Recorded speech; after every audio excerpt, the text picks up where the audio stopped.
Hey,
Star fam, what's up? What's up? How are we doing? Boom, boom. How are we doing? How are y'all doing? Come on in the room. Come on in the room. Come on in the room. Whoa, come on in the room. Yeah, we got so much to talk about. So won't you come on in the room? Bring your mama in. Come on in the room. Whoa, come on in the room. Yeah, we got so much to talk about. So won't you come on in the room? Come on. How we doing? How we doing, Star fam? It is great to be in the land of the living. How are y'all doing? Hey, Sasha C. Hey, love yourself. Hey, so Steph, back at it again. What's up, Blue Jay? Back at it again. Hey, Vaca. Hey, Naya. Said back and ready. Hey, you get NikkiNicoleStar fam. Vaca said, so did you hear that Michael Darby is suing Candace for $2 million? The tea is coming fast and furious. Yes. And I'm going to do a live about it tomorrow because I already had 2 lives scheduled today and I can't do another one because I have a rehearsal. And another reason why I wanted to wait is because I feel like more stuff is going to come out. More stuff is going to come out about this just in today because I also didn't want to talk about it without hearing Candace's response. And I'm hoping that she'll say something today. But or she might have lawyers who are advising her not to speak on it. But I just feel like more stuff is going to come out, and I am not going to be reporting on those people every day. Bravo, they got to get it together over there. It's too much stuff coming out every day. They starting to act like they Bachelor Nation. It's too much. Kayla said, finally, these YouTube notifications come on time. Love like you are. Hey, Greta. Coco T said, hi, Nikki. Hey, Star fam. Not me catching my second live. I know that's right. Kayla said, oh, how I've missed your intro music. Thank you. Dahlia said, one day I'll learn to use a tambourine like those old church ladies with the fantastic hats do. One day.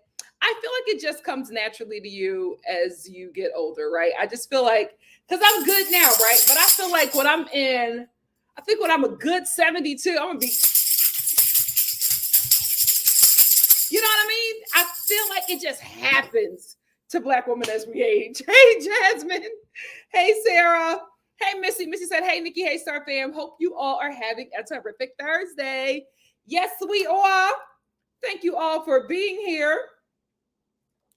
Thank you all for coming in the room. Please make sure when you come in the room that you come in with your likes.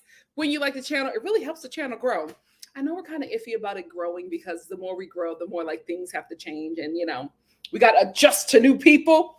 But with growth comes better opportunities, bigger and greater opportunities. So let's like up the video.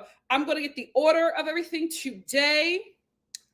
Today we're going to be talking about, I'm finally caught up on Married at First Sight. I think I'm going to keep Married at First Sight last because I have a lot more to say about that than I do the other shows.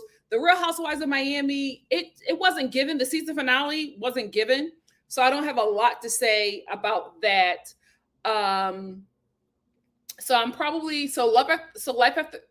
Married at First Sight is going to be last. I think the first show that I'll talk about is Miami. Excuse me. Then I get into the Real Housewives of New Jersey. Then I'll get into 90 Day Fiance, and we will end with Married at First Sight, just based in order of like what I have to say about the other shows. So let me get my notes for Miami. Welcome to Miami. Why the hell do my notes look like this? What's going on? Oh, I don't like how they look. What happened? Did my phone update? Ugh, I hate that. Don't update on me.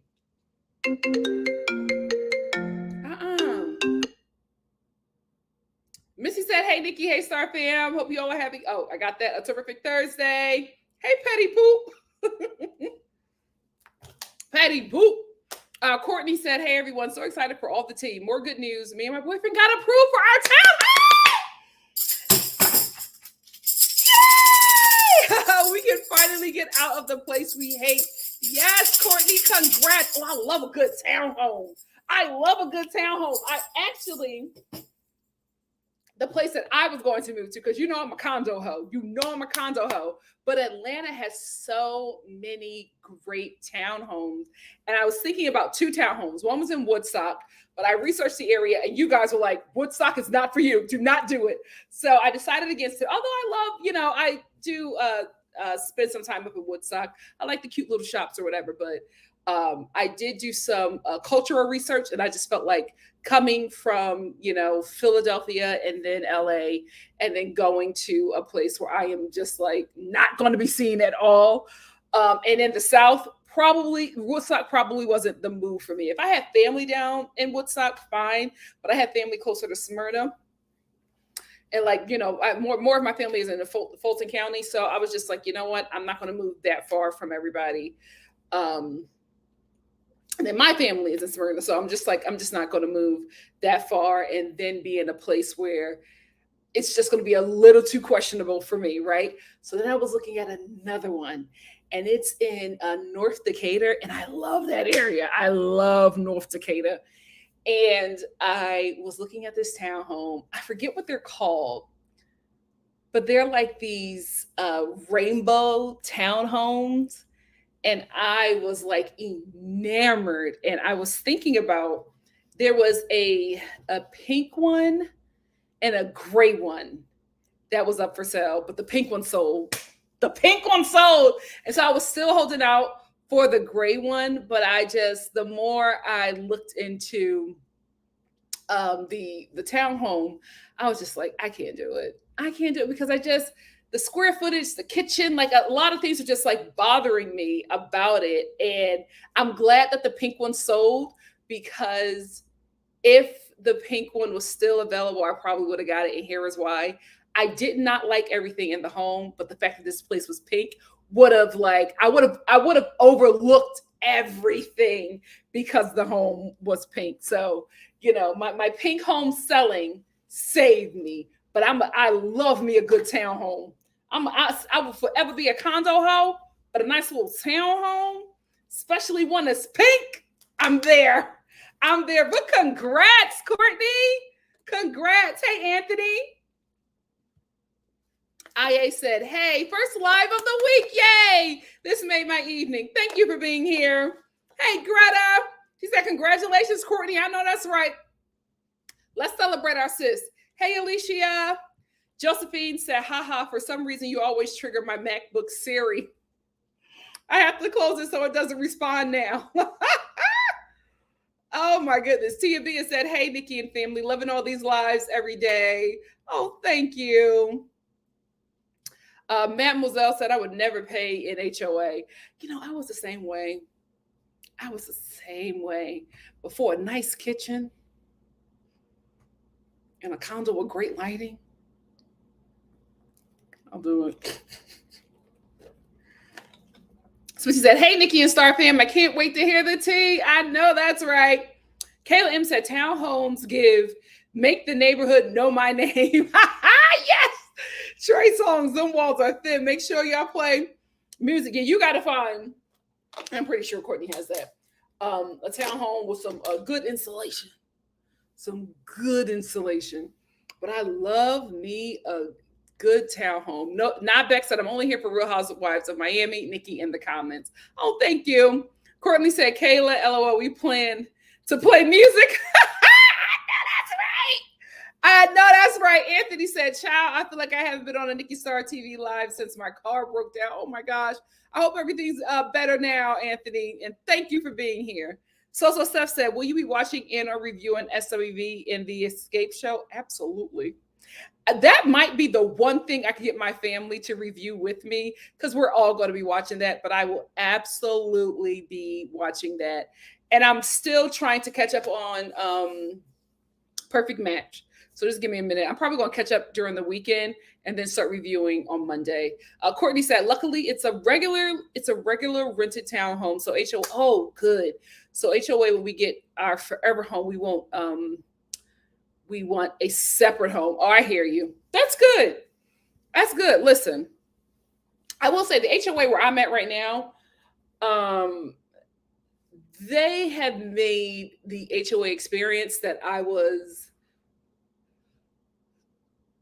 dreading a good one. It really just feels very neighborly. It really feels very neighborly. So I'm glad that my first HOA experience is positive. So I'm able to go into it with less apprehension. We will see how it goes. Let's get into the Real Housewives of Miami. Lisa, I will say this season finale was dry. For a season that has been giving us so much, this season finale was dry, but it seems like the reunion is going to be crazy boots. So I'm okay with it. But in this season finale, we see Lisa yet again talking to Lenny's mom and, asking her to take her side. And I'm like, Lisa, at the end of the day, that's her son. Not only is that her son, that's her money, right? So Lenny financially takes care of his family. And that is also, a child that she pulled out of her vagina. There is no way that Lenny's mama is going to ride with you over Lenny. The only reason she was riding with you over Lenny is because Lenny cussed her and her husband out, cussed him and his daddy, told them, cut them off and said, F you, right? But then when they made up, he allowed her to come back. He probably started to, financially, help them out again. And so when that relationship was established or healed, she all of a sudden is talking different to you, Lisa, because now she's in a better place with Lenny. So she's going to side with him. She was only siding with him because he was coming after her and he was cussing her out and disrespecting her and cutting her off financially and throwing her out of places and treating her like garbage. So in that time where Lenny was treating the both of you like garbage, you were able to bond, but now she's in a better place with him and she's going to ride for him, because even on the show, when you were talking about your issues with him on last week's episode, she was just like, well, you were going out all the time and he said he didn't like for you to go out. Excuse me? This man said on camera, mic'd up, that he doesn't want to have sex with his wife because he doesn't want to cheat on the woman he's in love with. Are you kidding me? And then Lisa talks about how she realizes that this affair has been going on for a very long time, because when she recently checked his phone, she saw that there was a bunch of, oh, I love yous and I can't wait to see you. You don't say I love you to somebody you just met. So there's been time put into this relationship. And then Lisa starts all this crying and she's just like, I want you to see my side. And I'm like, girl, you're wasting your breath. If anything, it will benefit you to stop talking to her, because everything that you say to her, she's going to take back to her son, and he is going to use that against you in divorce court. So stop talking to his mother. You cannot trust her. Lenny and his mama are the enemy. You cannot talk to that woman. Do not trust her. She is siding with her son, and she is even putting on camera that you were also the problem. Oh, well, you were allowing Lenny to have all those parties. What are you talking about? Your son is garbage. Your son is garbage. Not only is he trying to put out his wife out of the home that they have lived in for years and raised their kids, not only is he trying to put her out, he's putting his kids out too. You proud of that? Yikes. Yikes. Lisa, stop talking to that lady. I also, this is the thing. Me and Adriana have been on the journey. I'm telling you, I was team Adriana for every episode until the last two. Now, me and her are not seeing eye to eye. Because she begs Lisa, who's going through hell, who's currently going through hell, and the show is filming it. She begs Lisa to fix her relationship with Alexia and Marisol. So she's depending on and leaning on Lisa to fix her relationship, Adriana's relationship, that she ruined by dragging Alexia and Marisol. So she reaches out to Lisa and she's just like, please help me. And so Lisa, dealing with everything that she's dealing with, now takes this on and now goes to Alexia and Marisol and it's just like, listen, Adriana has been going through a lot. Please, accept her apology. She wants to move forward. And Alexia is just like, everybody's going through something. And I'm not really featuring Alexia like that, but I'm riding with her on this one. She was just like, I've been friends with Adriana before any of you. I've been friends with her before my son. She knows me from way back. We have a very long history. So she knew what she was saying when she brought up my son's accident. And then Marisol on last week's episode was just like, Adriana made sure to tell me that the guy, the ex that she knew put me through hell, told her that not only he wanted to go out with her, but that he was never in love with me. And then Marisol was just like, I was thinking about it. I'm just like, if you met him on Bumble, that means you reached out to him. So Marisol does not trust her, and Marisol does not like what she did, and she wants to end the relationship with Adriana. And you know what? I can agree with that. I can agree with that. I don't think that that Marisol should be forced to be in a relationship with someone who is that vindictive, because Adriana knew about the terror that Marisol went through. Marisol was just like, I had whittled down to nothing. She was like, I would whittle down to bones in that relationship because it was so abusive. So for her to say that man specifically reached out to her, wanted to go on a date with her, and that he never loved me, she meant that. She meant to hurt me. And she did. And let me tell you something. If that is somebody if you're friends with somebody like that and they do just cut you deep out of nowhere, it's just something, not even a big deal, and they just decide to cut you deep like that and you decide to cut them off, I understand. I think for the sake of the show, they're just going to be cordial. But she's like, I don't want to be friends with her. We have no relationship, not after what she did. And if you understand the severity of what she did, then you absolutely understand. But the way Adriana is trying to make it seem like, oh, I just said something really mean in the moment. Oh no, you chose your words very wisely, and you chose what to say and when to say it and who to say it about for both Alexia and Marisol. And if they don't want to rock with you, then they don't have to rock with you. And I will completely understand, because you crossed so many lines. You crossed so many lines when Alexia was just like, I knew her before everybody and my son. And she knew what that accident did to me and how I still suffer with that today. So to say that was intentional. And I'm glad that I'm glad that Marisol is not letting that rock.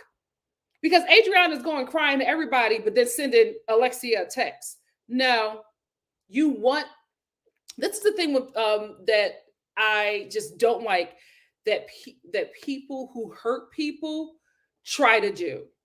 And they're able to manipulate a lot of people to get on their side, to force the person that they hurt to move on from their issues a bit faster, because they weigh on the people who are part of the same community. So what Adriana did was went to everybody and cried on their shoulder and garnered sympathy from them, right? Because she knew that she went too far with Marisol and Alexia and that they were done with her. She knew it. So she went to everybody else in the friend group to lean on them and manipulate them to manipulate Alexia and Marisol into just burying the hatchet with her. But they're both like, there's nothing to bury. We're done. We're done. I don't want to be friends with somebody like that because it was very calculated. Very, very calculated. So I absolutely get it. And I don't like the fact that she is trying to use the group to manipulate Alexia and Marisol in, becoming friends with her and getting over it real quickly. Listen, Alexia and Marisol might become friends with her again or really, really cordial with her again, but it'll probably take some time. And I want the group to allow them to heal from that, because what Adriana did obviously hurt them both very deeply. So I want them to heal from that. I also want for them to heal individually, because it seems like Marisol doesn't want Alexia to move on from that because she's still really hurt by what Adriana did. And like, if Alexia looks for 1 second or if it seems like, or if it sounds like that she may want to hear Adriana out, Marisol jumps in and it's just like, oh no, that's not right. What you did was wrong. You really hurt her, like drumming up what happened. Because I think because Marisol is not ready to move on with Adriana, she don't want Alexia to move on as well. That's that little mean girl young stuff that I don't like, but I understand Alexia and Marisol setting boundaries and not wanting to rock with Adriana, at least right now. I get it. Because what she crossed the line, that was just wrong. Julia. So Julia and Martina are in a good place now. This season wrapped up. Julia's wrap up was that now that Martina's paying her more attention, she doesn't need to, have adopt a child, because she realized that she has a very full life. She has a farm, she has her kids, and now she has Martina, who is giving her more attention. And then we get the update that Martina is battling stage 1 throat and breast cancer. So we talked about it before, but I want to continue to send prayers and speedy recovery to Martina. Having said that, I have to be very honest about Julia. And it's not bad, right? But it's something that gave me pause, and I felt this the whole season. I have to be real. I feel like the adoption talk from Julia felt like storyline to me, and I didn't like that, because I can take wanting to get, wanting to expand your goat farm, right? Or something like that. But to play in our faces, right? And to play in the faces of people who watch the show, who are adoptees, right? Or who are in foster care at some point, to play in their faces like you actually wanted to give a home to somebody like them and not really mean it, because you quickly abandoned it. It was just like, oh, I just needed attention. That's why I was just like, when you started talking about it, it just wasn't a smart thing to do, because it felt as if it was storyline. Because if this is something that has been weighing on you, how are you easily able to throw it away as soon as Martina promised to go out on more dinners with you? I just feel like you can play with a lot of things, or play with a lot of storylines on the show. This storyline I just felt was a bit low for me, and I just didn't like it. I like Julia, but I just did not like that, because I felt from jump that she was not interested in adopting or fostering anyone. And then to have it confirmed, it just didn't sit right with me. I didn't like it. I did not like it. I like Julia, but I knew that she did not want to adopt another kid or be a foster mom. Even her kids knew, and they wouldn't entertain it. But to just put that out there, like that's something that you wanted to do, I just think it's really irresponsible, because you don't know who's watching. You do not know who's watching, and to play with something like that, I feel like adoption and a foster parent, it's just not a storyline you should take on unless that storyline is a part of your actual reality. But again, I like Julia, but I knew it. I knew that she was not interested in adopting. What else do I have to say about this dry episode? Dr. Nicole, my girl, and I think Tamron Hall's bestie, according to how she read Larsa Pippen for filth for talking about Dr. Nicole sleeping with everybody at the job, allegedly. Dr. Nicole, I like that you're being vulnerable with your relationship with your father. I do, however, think that this relationship will not heal properly or the way it needs to be healed or repaired on camera, because your dad does not feel comfortable having the conversations that you want to have. And he has even talked to other people in your family who has talked to you and told you that he's just not comfortable with that. And you're interpreting it as he's just not comfortable talking about the things that he did to harm me. That might be the case too. But I also think that he's not comfortable talking about it on camera, because this therapy session was just very cringe, right? The therapist is talking to him and trying to get him to admit that he had some issues and, apologize to her or whatever. And he was just like, no, I don't want to do it. And the therapist is just like, well, why don't you want to do it? He's just like, I just don't want to right now. And I interpreted that as this very macho man about to get vulnerable and not wanting to do it on camera. And that's okay. That's okay. Here's why. I feel like if you're a housewife, yes, your family does come with it, but you are the star. And I don't think that other people who do not consent to being your content should be your content. It's exactly the same way I felt about Mia from the Real Housewives of Potomac and her mother. And then there was that very rough housewife with the wide back who married that billionaire when she was like 18, and she was, hey guys, I'm going to go to the beach, and this is my boyfriend. Some people say that he's queer, but I don't think so, because he's with me. I don't know her name, but she was very, truck driver-ish with a billionaire bank account, right? What I did not like about her storyline was that her sister's meth addiction that she was currently struggling in while the season was filming was her content. And I didn't like that, because it was confirmed that the sister did not agree to be a part of anything concerning the Real Housewives of Orange County, because every time they talked about her, her name and her face was blurred. So she did not give the show consent to use her image or her likeness or to even speak her name. I think her name was Elizabeth. The girl on the Real Housewives of Orange County was Elizabeth.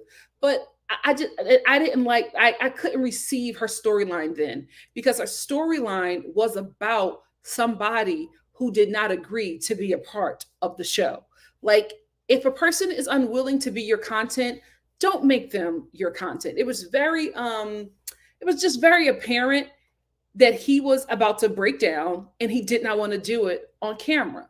He even swallowed his tears when he was talking to her. And I do think that it's great that she wanted to share that with the audience, because a lot of, adult children do have these issues with their parents now that everybody's older. I just want her father to agree to it. That's all. And I'll be more comfortable with it. But I just feel uncomfortable because the dad is uncomfortable. And I'm like, Dr. Nicole, how many people have to tell you that he don't want to talk about this stuff? Like, he'll come to a party and get lit, but he don't want to have the conversation on camera. And I think you can give him that. Like, if you want to heal it, have the conversation with him off camera. I don't think that's asking for too much. And also, Trainwreck TV is not where you come to heal your relationship with your family.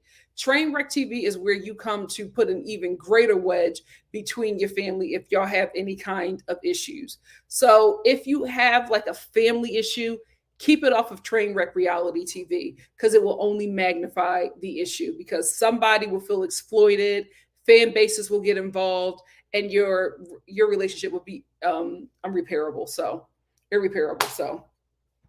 a little food for thought. I love Gertie. I love Gertie. She is my girl. I could never work for her. I could never work for this woman. The way she was talking to those adults, at this palm party that she was putting together, which was the closing scene for the season, which was so weird. I felt like with the budget that the Real Housewives of Miami had, I think we could have had a much better season, a much grander season finale. But the way she was talking to her employees, absolutely not. Absolutely. When she pointed to her clothes and then pointed to one of her employees and was just like, "Can you take my clothes out and lay them out? I got to get dressed. Can you take my clothes out and lay them out?" I would have been like, "Okay." I don't need this job that bad. I don't need this job that bad. I will sign up for EBT Section 8 in a second, then stand here and be embarrassed at my big age by you. I feel like she's great at what she does, right? She's great at what she does. I just feel like she needs to find a better way to speak to her employees, because the way she ran through that event like a Tomb Raider and the way she was talking to them people. All right, come on, let's stand here, let's go, guys, let's go. Who are you talking to? These are grown adults. Talk to people how you want to be talked to, employee or not. I was shocked, Gertie. I did not like that. You are my girl, but I could never work for you. Because I quit with the quickness. I'm a millennial through and through. I will quit. I will quit and feel no way about it. Absolutely not. Did y'all see Adriana walk into this event heeled up like stiletto? She was rocking stilettos, ho. I thought your foot was like this close to being broken. This is why they got beef with you, Adriana. This is why they have beef with you. Okay, Star fam, let's talk about Marisol, because now I'm conflicted. Because at first I thought that she had a drinking problem, because the ladies did say that she always comes to events lit, right? And then in every confessional, we see her with a cocktail.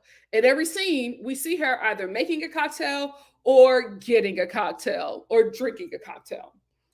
So we find out on this episode that Marisol is coming out with a cocktail line.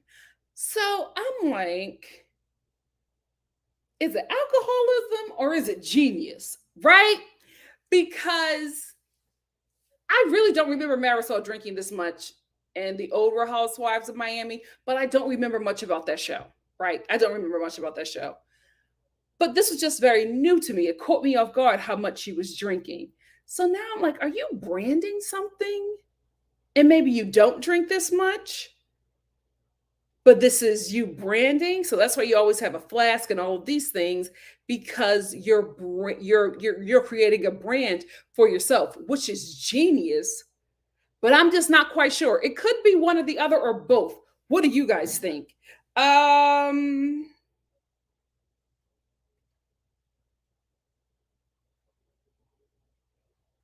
Larsa.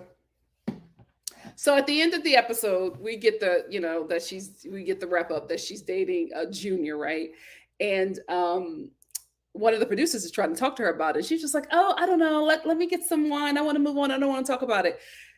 I'm telling you right now, Larsa, if Junior is not going to be a part of the show, you will not be a part of the show. You will not be a part of the show. No shade, but the Real Housewives of Miami has made a name for themselves as an ensemble cast. You have not really been a standout. I got to be honest with you. And listen, it's not a bad thing. You haven't been in a lot of drama, but it's like you're not really a standout. Like there's nothing.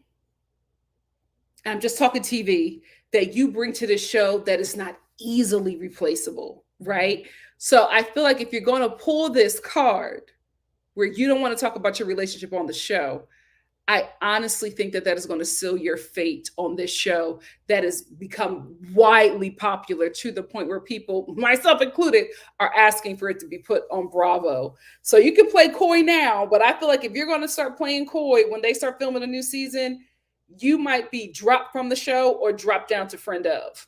And they might replace you with Kiki, who I feel like will give us a story. Okay? So stay woke, sis. Stay woke. Last but not least, Lisa, you are going through a lot.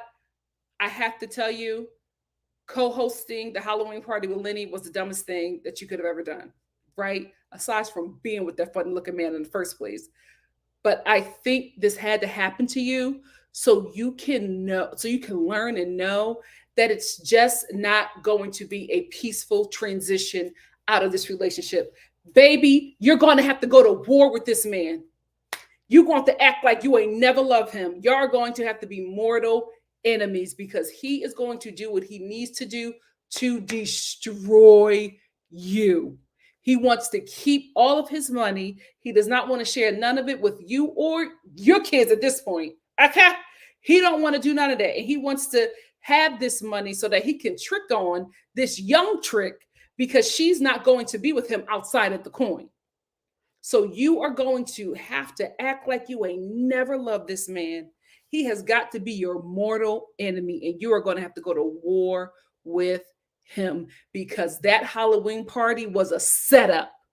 You think that y'all just being cordial, that you're just trying to work through this peacefully, hoping to be friends or whatever. He set you up. He set you up, and he sent that story, that gave that interview to whatever blog that will listen, that you had all of these men over you, so that when you go to the court, so that when you go to divorce court, you can't sit there and say that you were blindsided or that you didn't see this coming, because Lenny could be like, well, we've had an open marriage, or we've been dating other people. Here at the Halloween party, when we were still married, she got with all these guys in front of my face. This is how our marriage has always been. You cannot trust him. You cannot trust this man. Don't talk to him until the divorce is final. Don't even make it about the kids. Talk to his mother about them kids. Don't talk to him. You cannot trust him. You cannot trust him, sis. That's all I want to say about Miami. What do you guys think? Let's talk about it briefly, and then we'll get into 90 Day Fiance.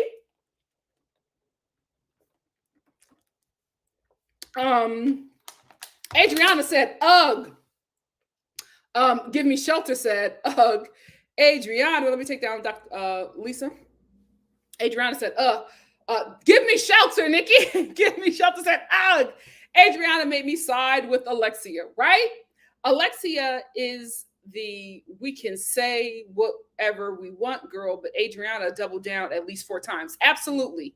And that's where I'm at.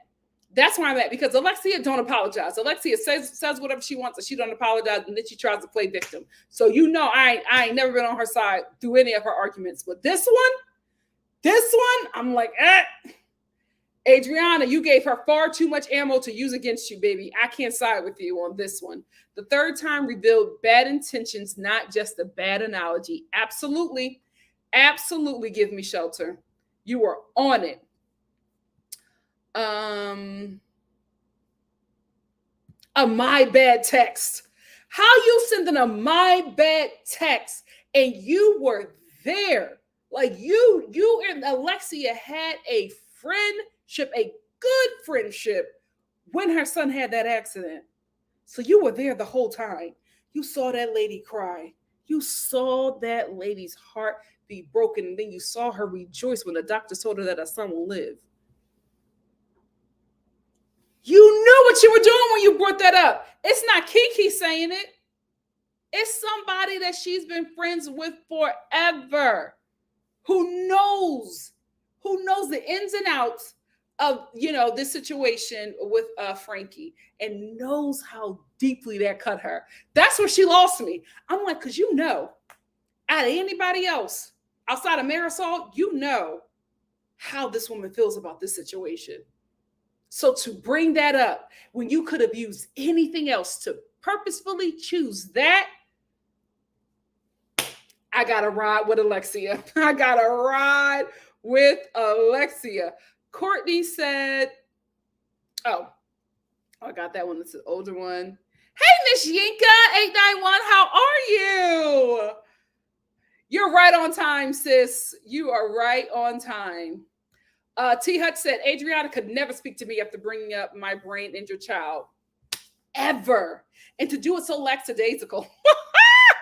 Yeah, just like I had an accident just like Frankie. No, Adriana, you can't get out of this one. You can't get out of this one. Aye said her apology was trash. Saying my bad was flippant. Can we just talk about how Julia wanted to jump in so bad, but she knew her friend had to take those lashings? She was sitting there and Kiki was like, "You're doing good. You're doing good. It's okay. It's okay. You're doing good. You're doing good." But Julia wanted to say something. She was just like, "Adriana is their punching bag." But she didn't say anything because she knew her friend was wrong. And she had to get them licks. She had to get them licks. Yeah,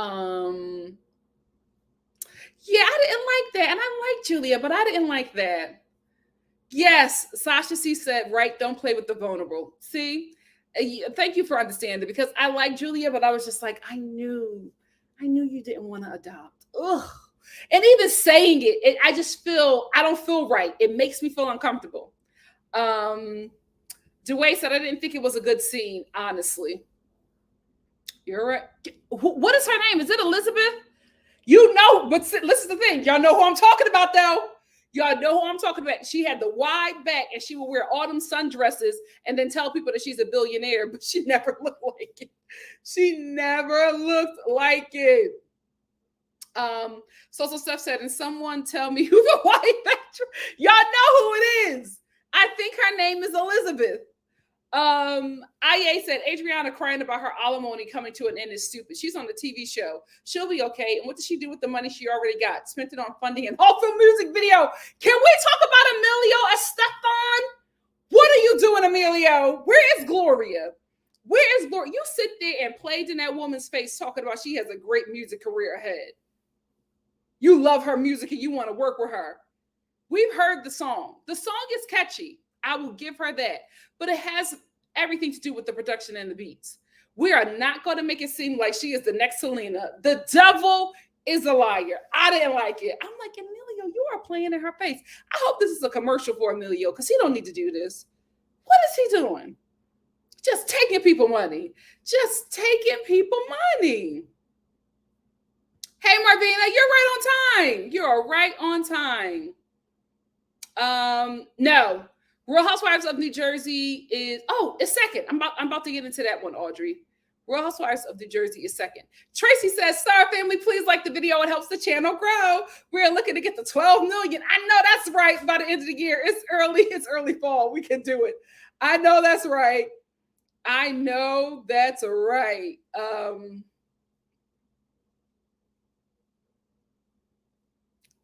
I will say this. I miss Marisol's mom. That chaotic energy was so good for this show. That chaotic energy. Do y'all remember that dinner? Do y'all remember that dinner where her mom, it was the whole cast, and Marisol's friend just went off on her mom. He went off on everybody, but he was just like, get out, get out. And Marisol's mom stood up and leaned up and got into his face. He said, you don't intimidate me. I am not scared by you. Get out of my house if you don't know how to act. I was like, oh my God. Real Housewives of Miami, they did not need to be put on pause. That was a good show. That was a good show. Me too. She had a good season. Aside from the pissing in the beach, she had a good season. Elizabeth Vargas. Yes. Thank you, B-Fly Nick. That's the girl on the Real Housewives of Orange County whose storyline was her sister's meth addiction. And her sister was struggling back and forth the entire season. Like the lady would be back and forth in jail. She would disappear for long periods of time. And Elizabeth is just talking about what her sister is suffering with, like her sister consented, and she did not. I didn't like that.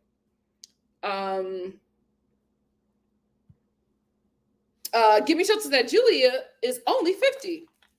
Listen, that's a good Caucasian 50. Her energy gives me 15 going on 75. I adore Martina though. Glad she finally informed her wife Martina about her plans to adopt.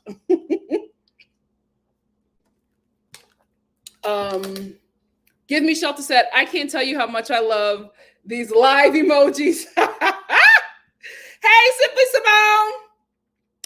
Thank you for being here, sister. You are right on time for the Real Housewives of New Jersey. Girl, we got a lot to talk about. This show. Let's get into it. I'm going to first talk about Dolores. Black Dolores with the great BBL. Listen, Miss Dolores got her money's worth because, honey, mother is caked up and snatched in the waist. You go, girl. I am loving Dolores this season. I don't like her fighting with Jennifer, but I'm loving how she puts Frank in his place. So Dolores got a new man, right? And her new man don't play with Frank, as he should, right? He should not be entertaining Frank and all the stuff that he has going on. And Frank has a problem because he likes to be the side chick to Dolores's boyfriends, right?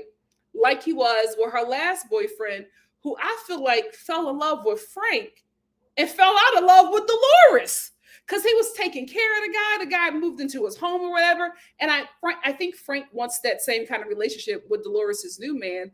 But Dolores's new man is just like, you are her ex-husband. I don't ever need to see you. We don't have to be friends. You're her ex-husband and her kids are grown.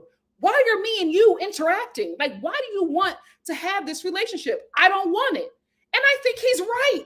He's absolutely right. He does not need to have a relationship with Frank. I don't know why Frank is trying to force this relationship on this guy, but I love the fact that Dolores' new man is like, I don't want a relationship with him and I don't need to have one.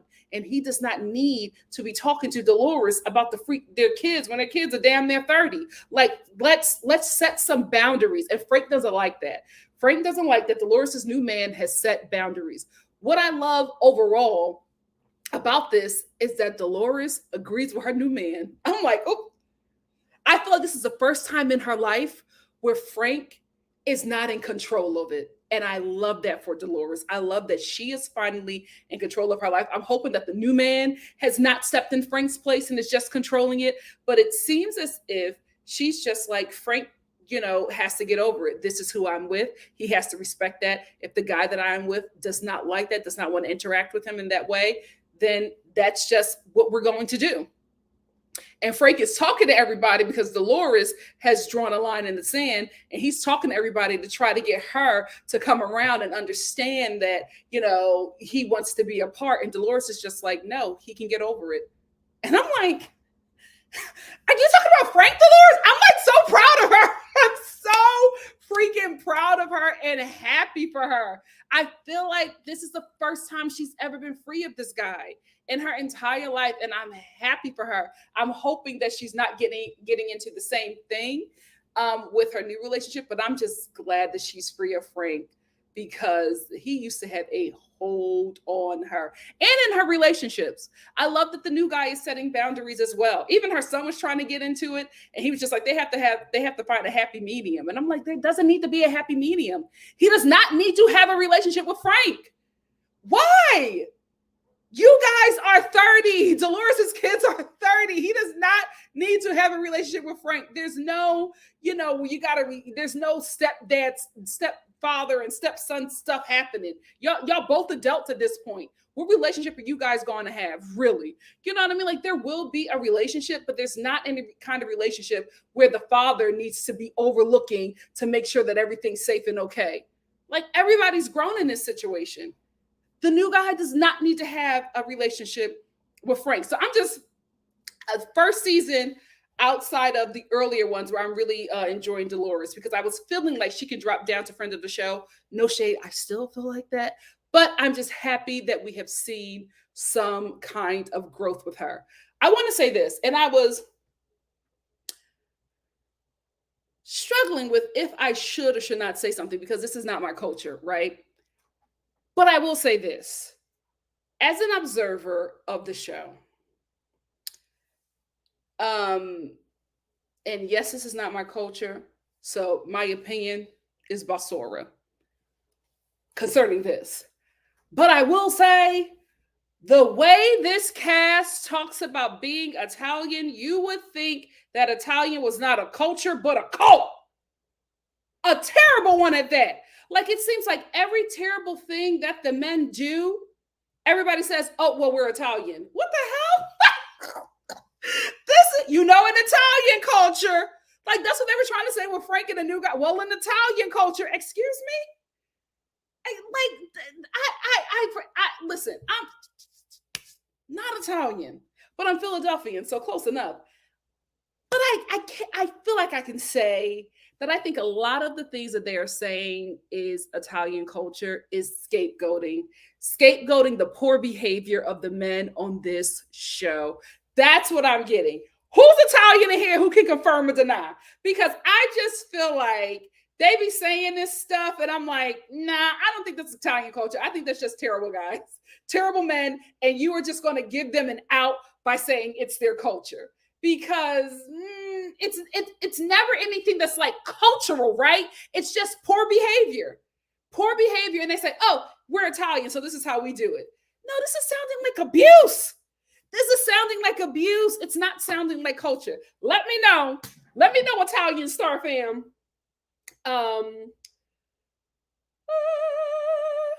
Let's move on. Let's just jump right into it. She is the problem. She is the problem, and she has been the problem this whole time.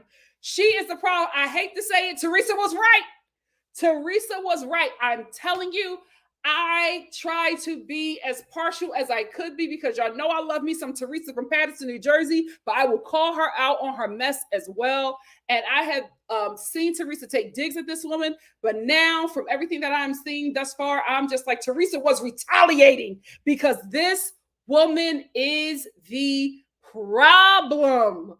Melissa does not want her brother and Teresa to have peace because every time they are about to make peace, she interjects herself and turns it up a notch, right? So the fire could be dying down and Melissa would be like, absolutely not.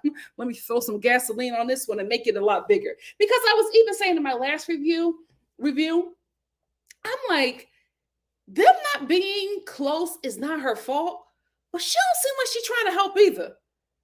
It looks like you're trying to make it worse. And I have to be honest here. I don't know anything about this couple outside of on display, and that boutique that nobody knows if it's open or closed. It's giving money laundering. Right? Outside of that, I don't know anything about them. I'm telling you, I listened to a podcast and Teresa was just like, I gave birth on the show. I think everybody heard it because the clip went viral, at least in the housewife community. Excuse me. She was just like, I gave birth on the show several times. I lost my house on the show. I got divorced on the show. I went to prison on the show. I buried both of my parents on the show. What have they done? And I'm telling you, the wheels have been spinning ever since because I'm just like, I don't know nothing about these two. I really don't. And they've been on the show for damn near a decade. I know nothing about them but the fact that they do not like Teresa. Melissa and Joe, the Gorgas, just do not like Teresa. But I don't know anything about them. And we are what episode? Are we 3 or 4 episodes in? And all they have done is talk about Teresa. Melissa is the problem. Joe is the bigger issue. Because at the end of the day, what he will never admit is that he's jealous of his sister. And this show did not help whatever issues that they had going forward, right? When Teresa got this opportunity, that man, I won't say hate, but I can tell you he strongly disliked her because the first time we met Joe, he was calling her a scumbag and they had to hold him back because he was about to beat her the hell up. Has everybody forgotten that? That's what I'm like. The Melissa and Joe Gorga stands. Have y'all forgotten that people had to hold him back because he was about to beat his sister up at his son's christening? Like, how in the hell does everybody forget that? That was the first time we met him. He said, don't come over here and talk to me, you scumbag. And she was like, scumbag. Even I was like, oh my God, that's your sister. Like, I know that brothers and sisters get into it, but like when they're adults, like the brother turns into like this protector. I would never, and maybe this is culture, but I would never as an adult, see a brother in my community speak to his sister that way. They normally get into like the fatherly positions and they still do the playful brother and sister thing, but scumbag, he was like, get away from me, you scumbag. And she was like, wow, what's happening? And then you got Gia crying, holding her mom and telling them to stop fighting. And then he turns around and jumps up. And the guys are like, Joe. I'm like, let him go. Because I know he's not going to hit his sister. That's how we met that dude.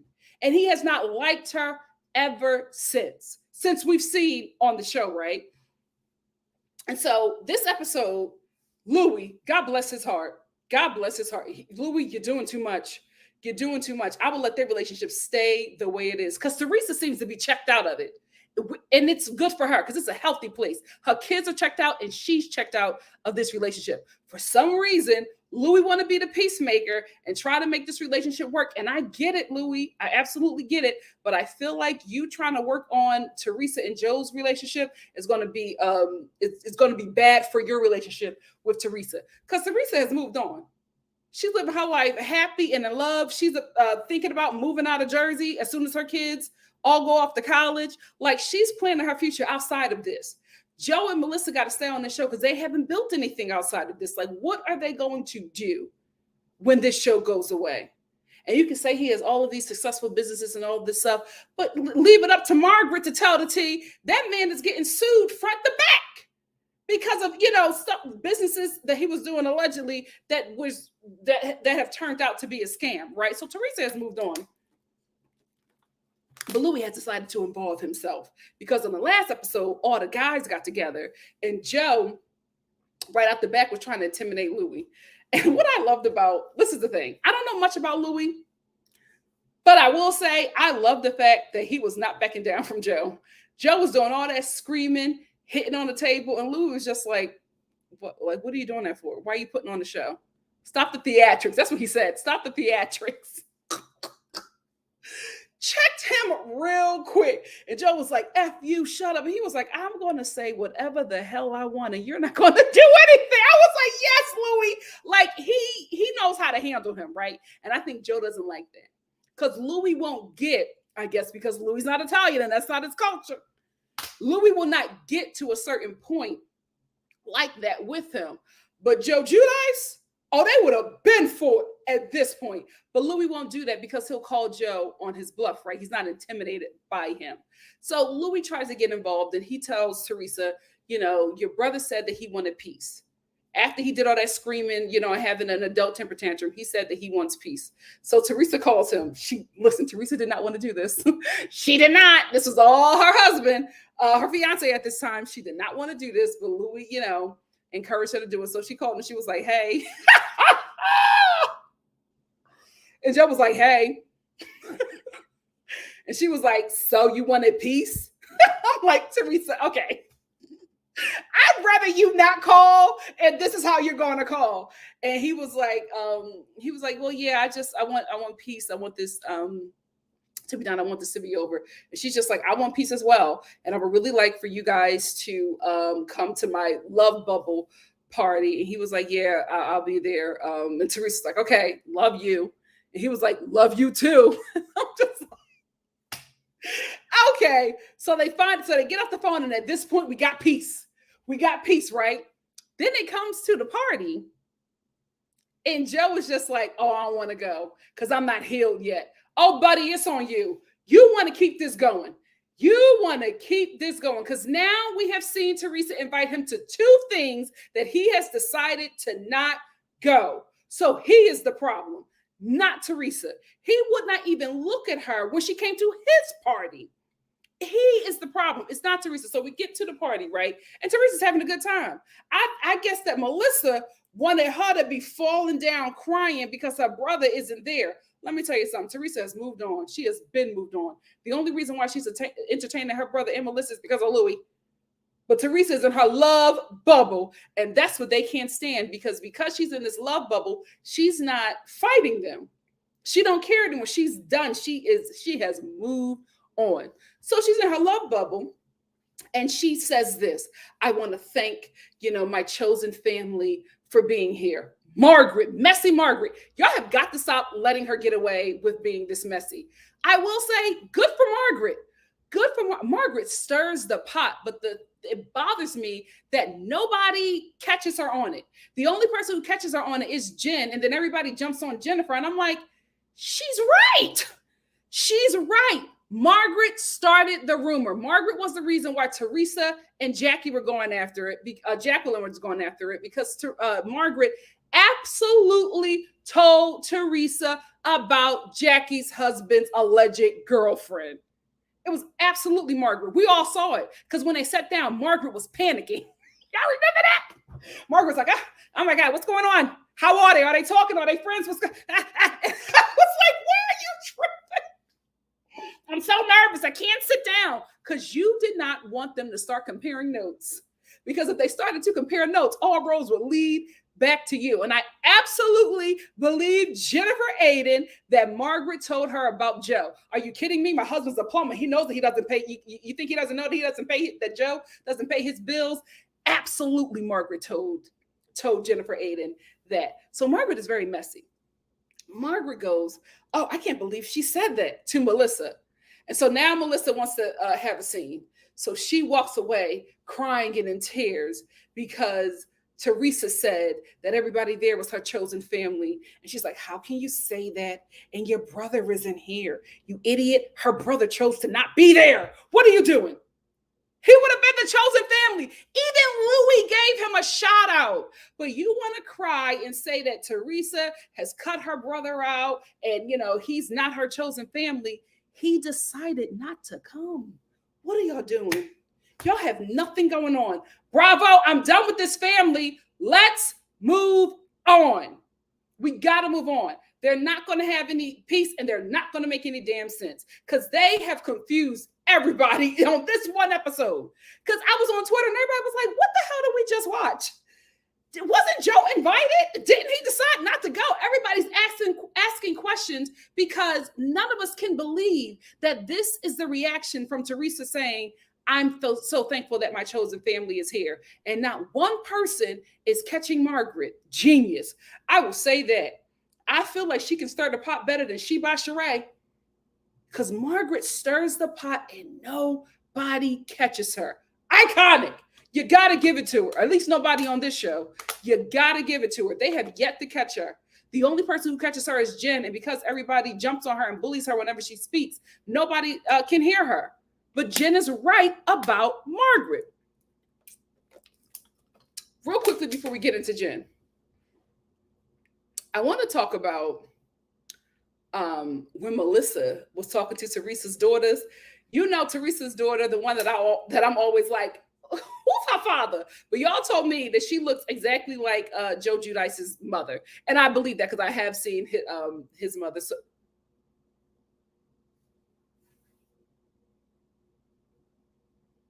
I'm sorry, my maintenance man is on my balcony and I want to know why.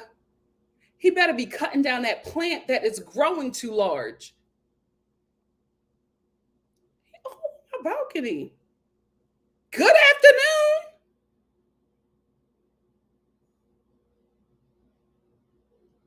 Anyway, what the hell was I talking about? Oh, so the daughter that never speaks, to the point where nobody knew what her voice sounded like until this episode. But Melissa came over and, was trying to talk to them. Listen, at the end of the day, that is their aunt, right? They're also young adults, right? So they are old enough to have a feeling and be okay, and that feeling be okayed by what is being said about them, right? And their mother.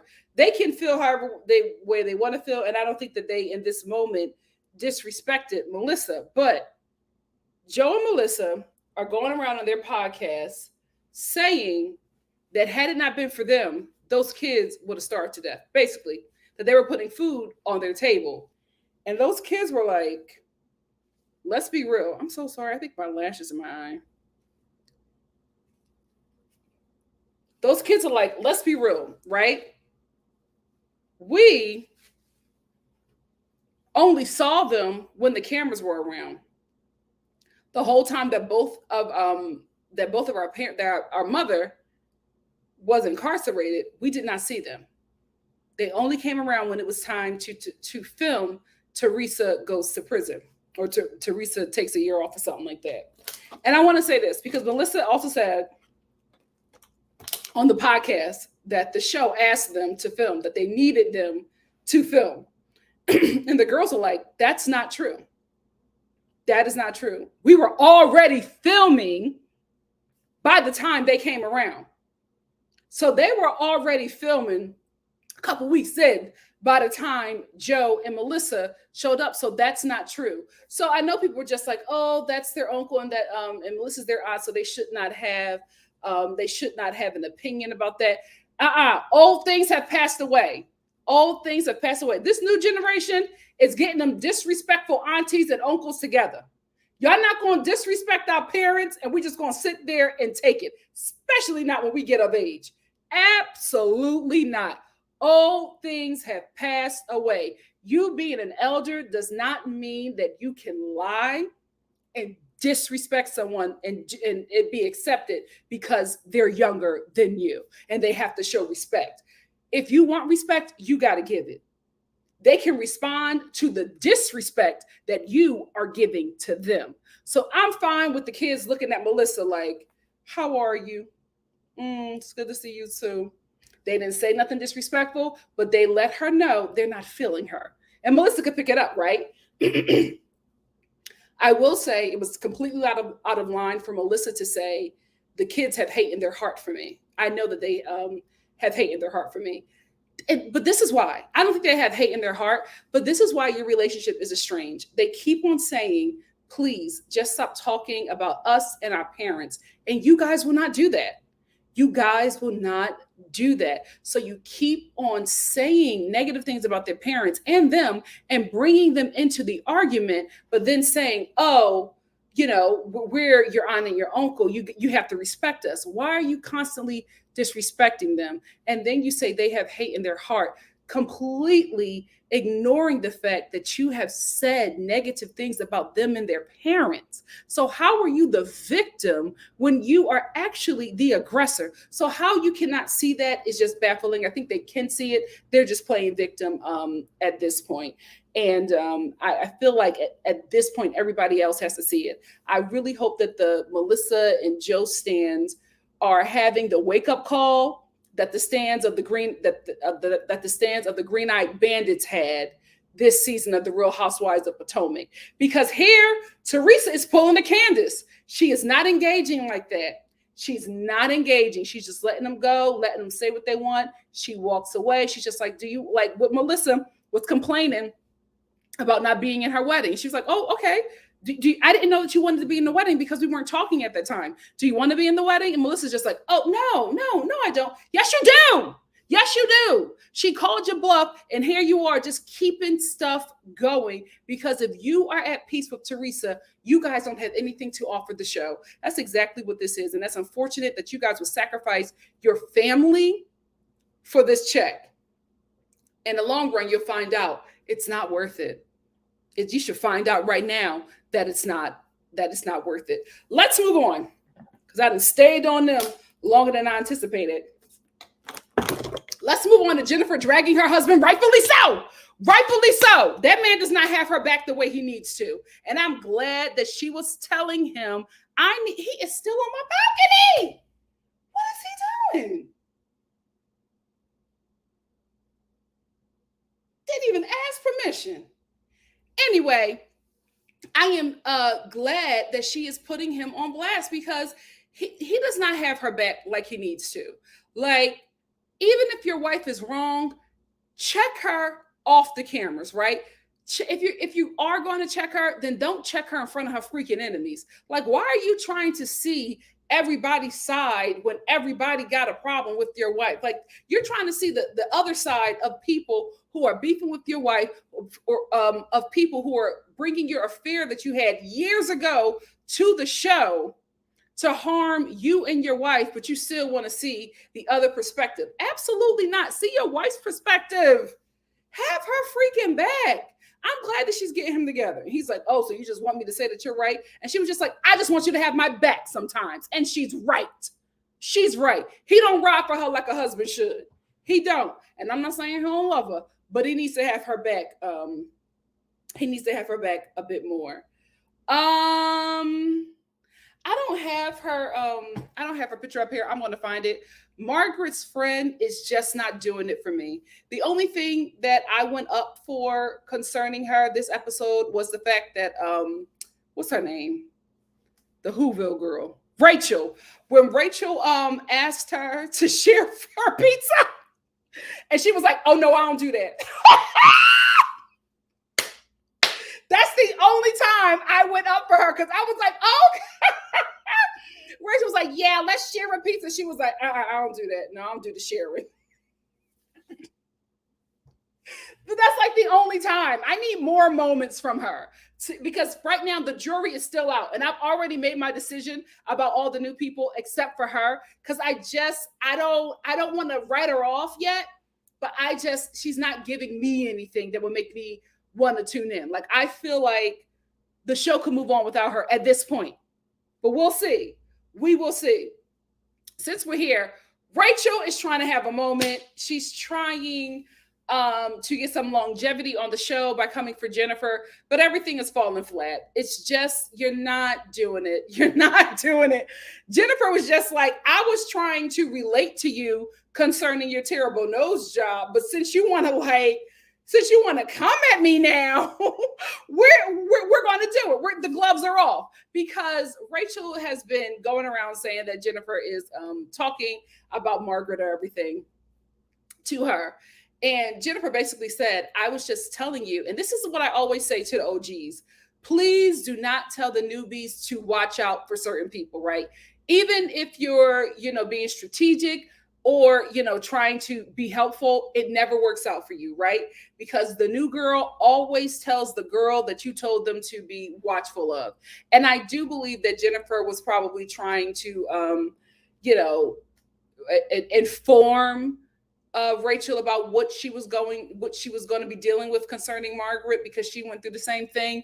But girl, it backfired because Rachel then went and told Margaret everything. And I feel like Rachel has watched the season. She gives me fan of the show. And I think she has decided that this is the click that she needs to latch onto to get some longevity on the show. So to show her loyalty to Margaret and Melissa, because Jacqueline has dropped down a friend of the show, to show her loyalty to them, she's going to fight with Jen.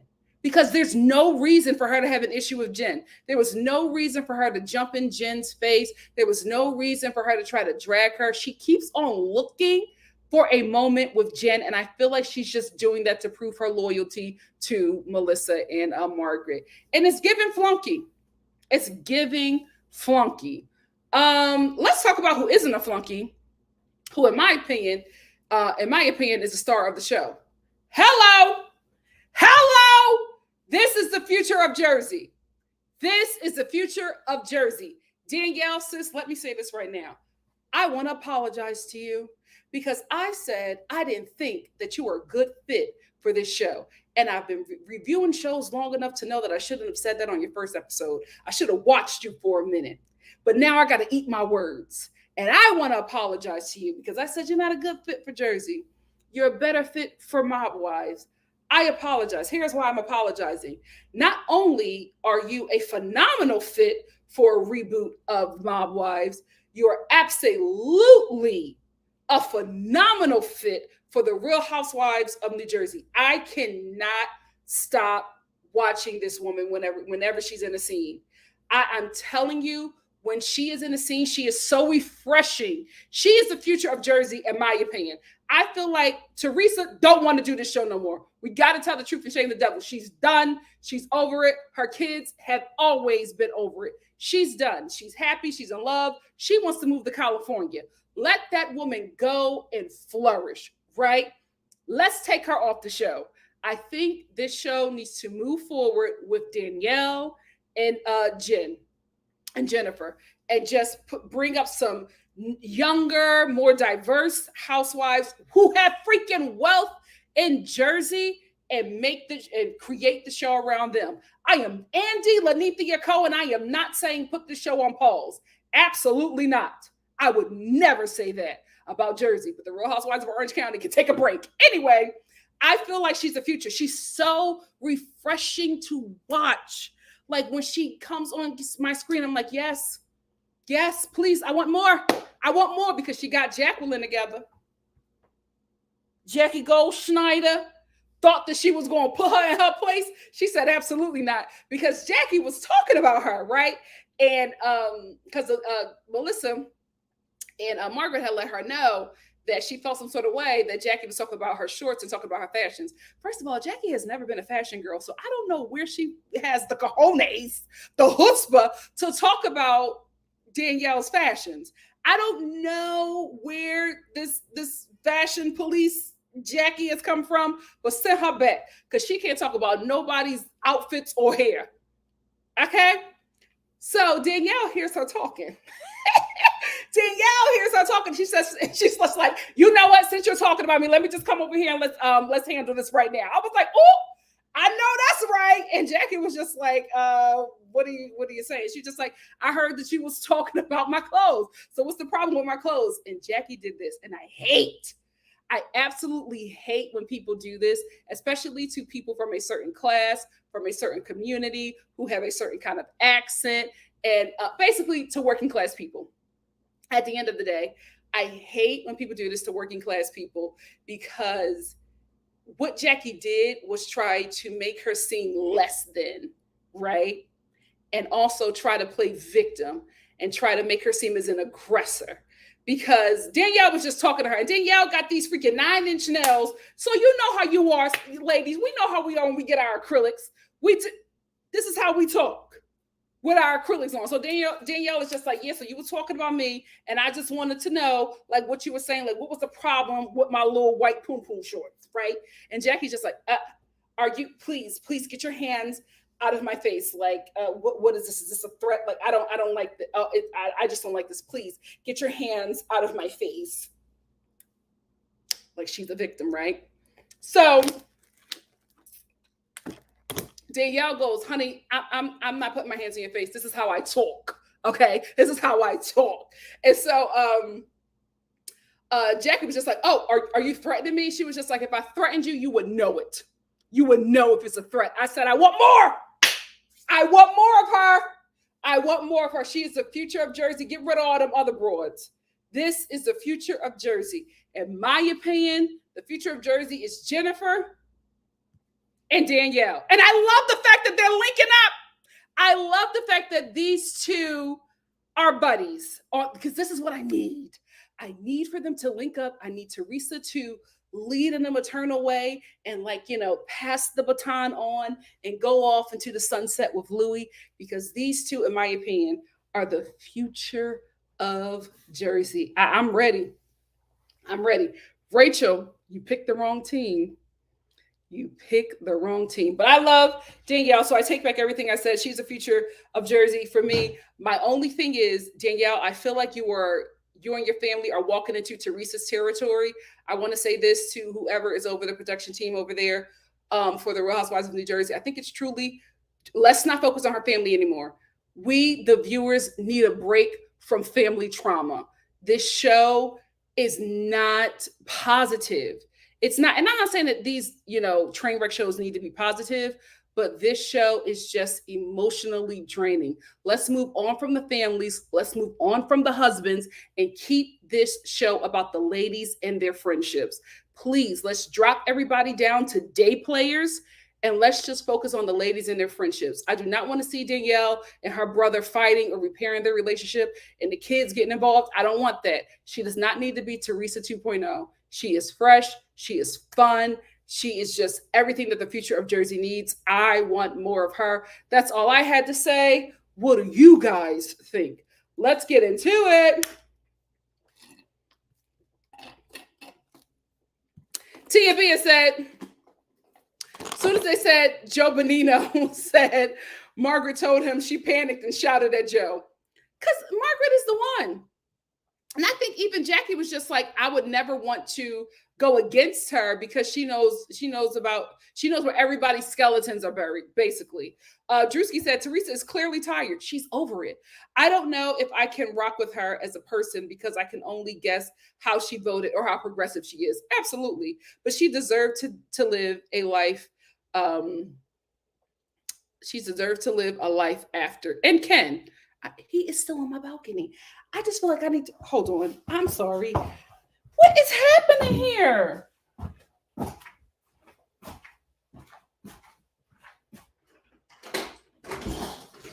Hey, is everything okay? Oh, they're draining the plant. Yeah. You know what? They're growing so big. Oh my God, this one is so hard. Thank you for bringing it. Maybe that will make them stop growing. Thank you.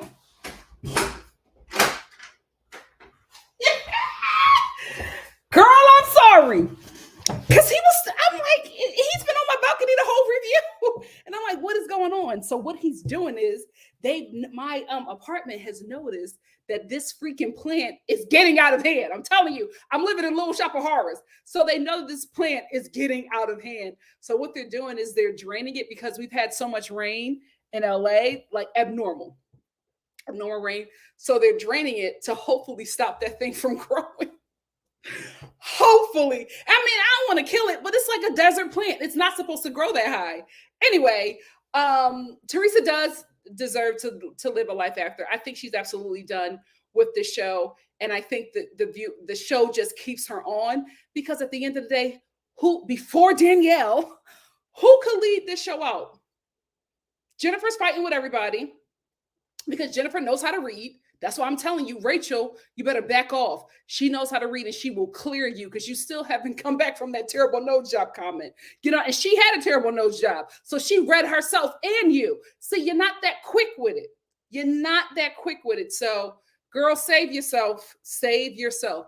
But now I feel like the show can move on with Jennifer and Danielle. I love me some Danielle. Tia Bia said, I got that one. Dahlia said, Marge been messy. That's why she's still on the show. Absolutely. Even though she never has a storyline, she's a Giselle, but better. She is excellent. And the reason why she's excellent at being a pot stirrer is because nobody catches her. Everybody, Giselle has been caught, and Sheba Sheree has been caught. Nobody has yet to catch Marge. The only person, and she is smart. She is smart because the only person who has ever caught her, she made her seem like she was crazy. And that is Jennifer Aiden. So everybody, because what she did was she turned the group against her by saying that basically how the Green-Eyed Bandits treat Candace, by basically saying that she's just too emotional or everything like that. And this is the thing, Jennifer, if the whole cast comes back next season, I'm telling you, you got to pull a Teresa. You got to pull a Candace Dillard Bastard season 7. Unfortunately, you cannot react. You got to be chill so that everybody, the people who are so blinded, right, can finally see what you've been screaming at the top of your lungs for seasons. NC said, I've had Melissa's number from the christening episode when she and her thirsty sisters started the fight in all that chaos. Mel has always been manipulative, never understood why some people can't see it. Absolutely. I felt like when Carlos King called it out because he used to produce the Real Housewives of New Jersey, when he called out that Joe and Melissa had been trying to get on the show for seasons, you know what I mean? That they got on the show behind Teresa's back and they got on the show because they said that they would fight with her. Like when he said that on his podcast, I thought that the tables would turn. I thought the tide would turn and that people would finally see who they really are, but it still has yet to happen. And since we're here, why the hell does Teresa have to invite Melissa's sisters and her mother to her wedding? Melissa don't like her, so she's going to invite Melissa's mother and her sisters to her wedding so they can sit there and give that wedding all kinds of bad juju, just be negative, gossiping with Margaret and everybody, tearing the wedding down from the front to the top, from the whole ceremony to the reception and all of that. Why would she invite all of them? Absolutely not. Melissa is the default because she want her brother to come. I wouldn't invite them either. And I can't believe Joe was trying to make that a problem. She's known your mother and your sister. Yeah, she know they don't like her. Why would she invite her to her wedding? Like, why would she invite? Like, that does not make sense. That does not make sense at all. She absolutely is. She is the puppet master. Marvina said that Margaret is the non-Italian godmother of the brunch. Absolutely. CM said Rosie filmed more than they did because she was around them. Judice was still working construction. Very true. Very true. Simply Simone said, not the girls fact checking them now. Them girls are tired. They are, because they're old enough now. Right? Before, when they were younger, they were just like, oh, it's just our you just see the adults that you love fighting. Then when you get older and you start to see what everything is and everything starts adding up in the wrong way, you got a problem. TAB has had the fact that these girls keep saying that Melissa and Joe wasn't there until the cameras came around. I believe them. I absolutely do. And why? Because the quiet one, the one who never speaks, was like, oh, I'm tired. I'm tired of this. Why won't they just leave us alone? They're lying. They were not around. They were not around. We didn't see them until a camera. Every time we saw them, there was a camera crew. And they had already been filming before. And they forget that Bravo was going to put the show on pause until Teresa got out of prison.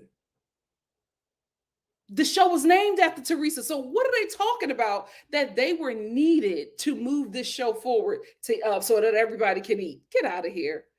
Get out of here. Marvina, I don't know. That might just be their marriage. I mean, they've gotten through worse.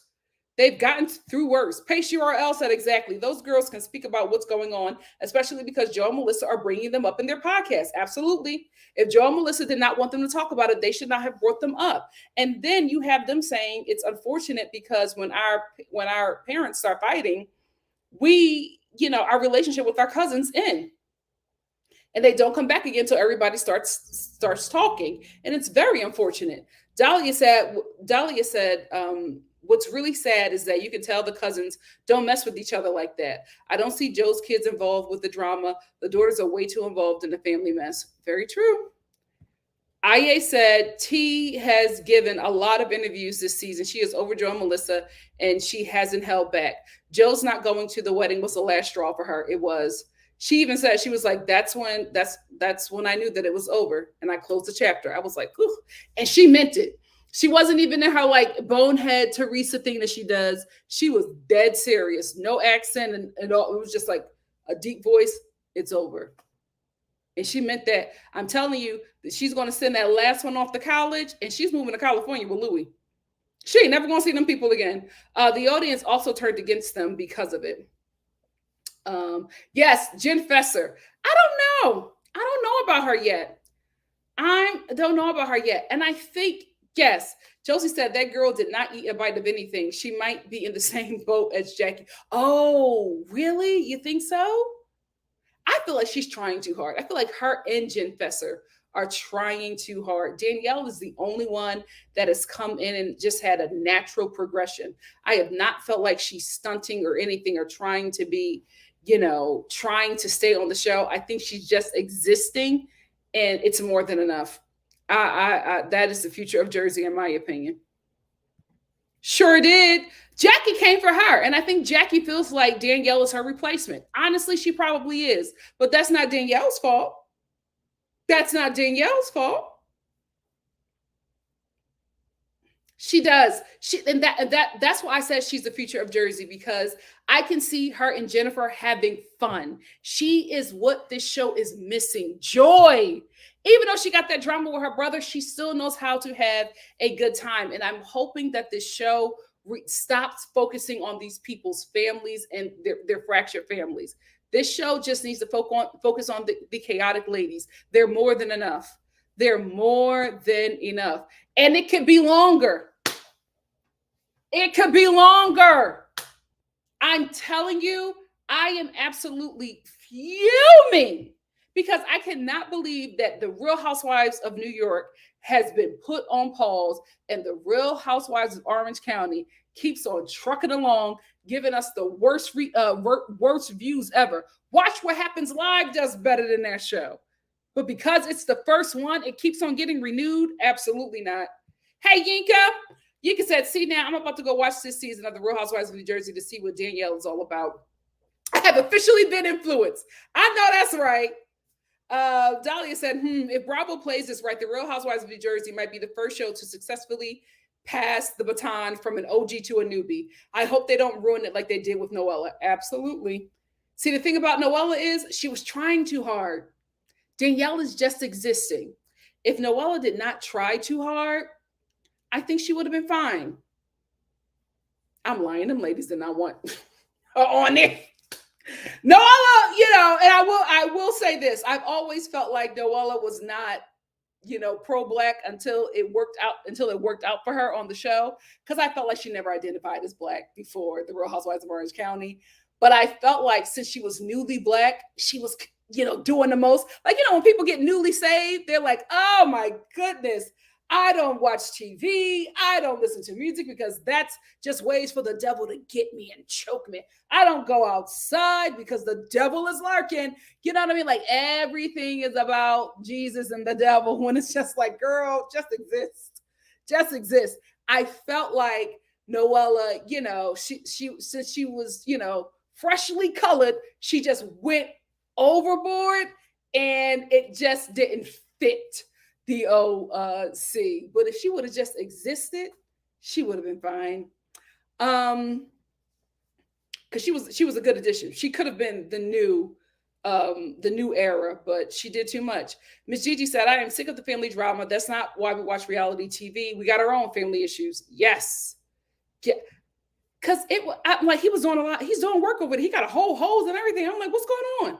You got to let me know what you're doing on my property that I rent. Child. Give Me Shelter said, NikkiStar needs to follow up live featuring the people outside the window. Oh my gosh. NC said that podcast the Gorgas did was gross. They act like they filmed that show for free. They only did it because they were getting paid. True. NC also said, like Teresa said yesterday in an interview, she put food on the Gorgas table, not the other way around. Period. Danielle said, Danielle is great, but we used to think Jennifer and Margaret were fresh when they joined. No one can replace Teresa. This is the thing. Somebody's going to have to, because Teresa doesn't want to do it. Teresa does not want to do this show anymore, especially if she's going to be on the show fighting her brother and his wife. She's exhausted. She's finally happy and she just wants to stay there. Dahlia said, Jennifer's very intuitive, but not very educated. So she doesn't have the words to communicate what's in her head. She reminds me of Candace, who didn't make it to Howard University. Yeah. I love Jen, but I got to agree with that. I think that she just, I won't say educated. I just think that she communicates out of her offense and out of her emotions. And because of the society that we live in, that is, people who speak like that is looked at as unreasonable, right? Or unwell. So you don't want to hear them out. And so I'm telling you, if she just pulls a Candace, she'll have an amazing season. Marvina said, NC, I wish they would stop stopping. So both families are hurting each other by telling family business. That's so personal. Same. I just think we need to move on. Yeah. Everybody's afraid of Marge on that show. Everybody's afraid of her. Danielle said, but Nikki, the family drama is what has always set Jersey apart from the other franchises. It's always been about family, from the Manzels to the Gorgas. It's in the DNA of the show. Yeah, but now the DNA of the show has become a tumor. Like, we're all getting sick from it. It's just not fun to watch. Like, it was fun when the families were having a good time. But it's like, and the show can remain about family. But if you guys are always fighting, and just like, we're not going to have you're not having a good time, so we're not going to have a good time. Josie said, yes, let's pass the baton on to the new generation. Enough of the Gorgas and the Judices family dysfunction. We need to. We need to move on. I'm going to get this question, this comment, and one more, and then we're going to move on into 90 Day Fiance. Dahlia said, Noella gave great delusional housewife energy and some much needed fashions. She did. She always looked good. I think it was just bad timing with all of her cries. So we saw her worst. Shannon had 2 good years before that. True. I also think the ladies just were uncomfortable with how pro-black she was. I got to be honest with you. Every time Noella came in, a black person did my hair. Good afternoon, Noella. This is a black designer. Do you know who this black designer is? I was like, girl, hold on. I mean, I love what she was doing, but I just felt like it just did not seem authentic to me. And I think it made the ladies uncomfortable. Because I'll be honest with you, I, as a black, was watching it like, this just doesn't seem natural. Give Me Shelter said, if Jennifer refuses to let Marge get in her head, she can lead the show. She and her family are wildly interesting. I feel like Jen was bullied in school, and that's why she snaps. I also feel like Jen didn't have a voice, right? Jen talked about how her marriage was arranged, and she had to eventually at some point fall in love with her husband. And I feel like she pretty much had that's why her and her mother be beefing, right? Because her mother was pretty much the same thing. Her mother did not want to be in a relationship with her father, but she was forced to be in that by her mother. And so Jennifer had the same thing. And I think that she's older now, and this show gives her some kind of independence concerning her voice. She speaks out a lot, but she speaks out, but she speaks through her pain because, she was such a young girl who was not really given a voice. And now she has a voice now, but there's so much that she's responsible for. So it's just, she looks irresponsible because of how she speaks about the situation. But if you go back and see why she speaks the way she speaks, you would understand her a bit better. But nobody's going to give her that kind of grace on a reality TV show. Drewski said, and I'll highlight Drewski's comment while I'm looking for my 90 Day Fiance notes. Drewski said, let's be honest, aside from Real Housewives of Atlanta and Potomac, the housewife franchises are very white spaces, and anyone that isn't that has to figure out navigating it. Very true. Very true, because Jennifer might mark white on her census report, but Margaret will let her know. Let that concubine know who she is. Ciao. Let's move on to 90 Day Fiance. The first couple we are going to start with is, hold on, let me get their pictures. Chris and Jamie. Listen, y'all got to let this go. Neither one of them are good for each other. I feel like Chris, oh, hold on. And this is, I delete my notes, child. If I did, I'm going to have to go off the dome. No, I didn't. Chris just needs to go home.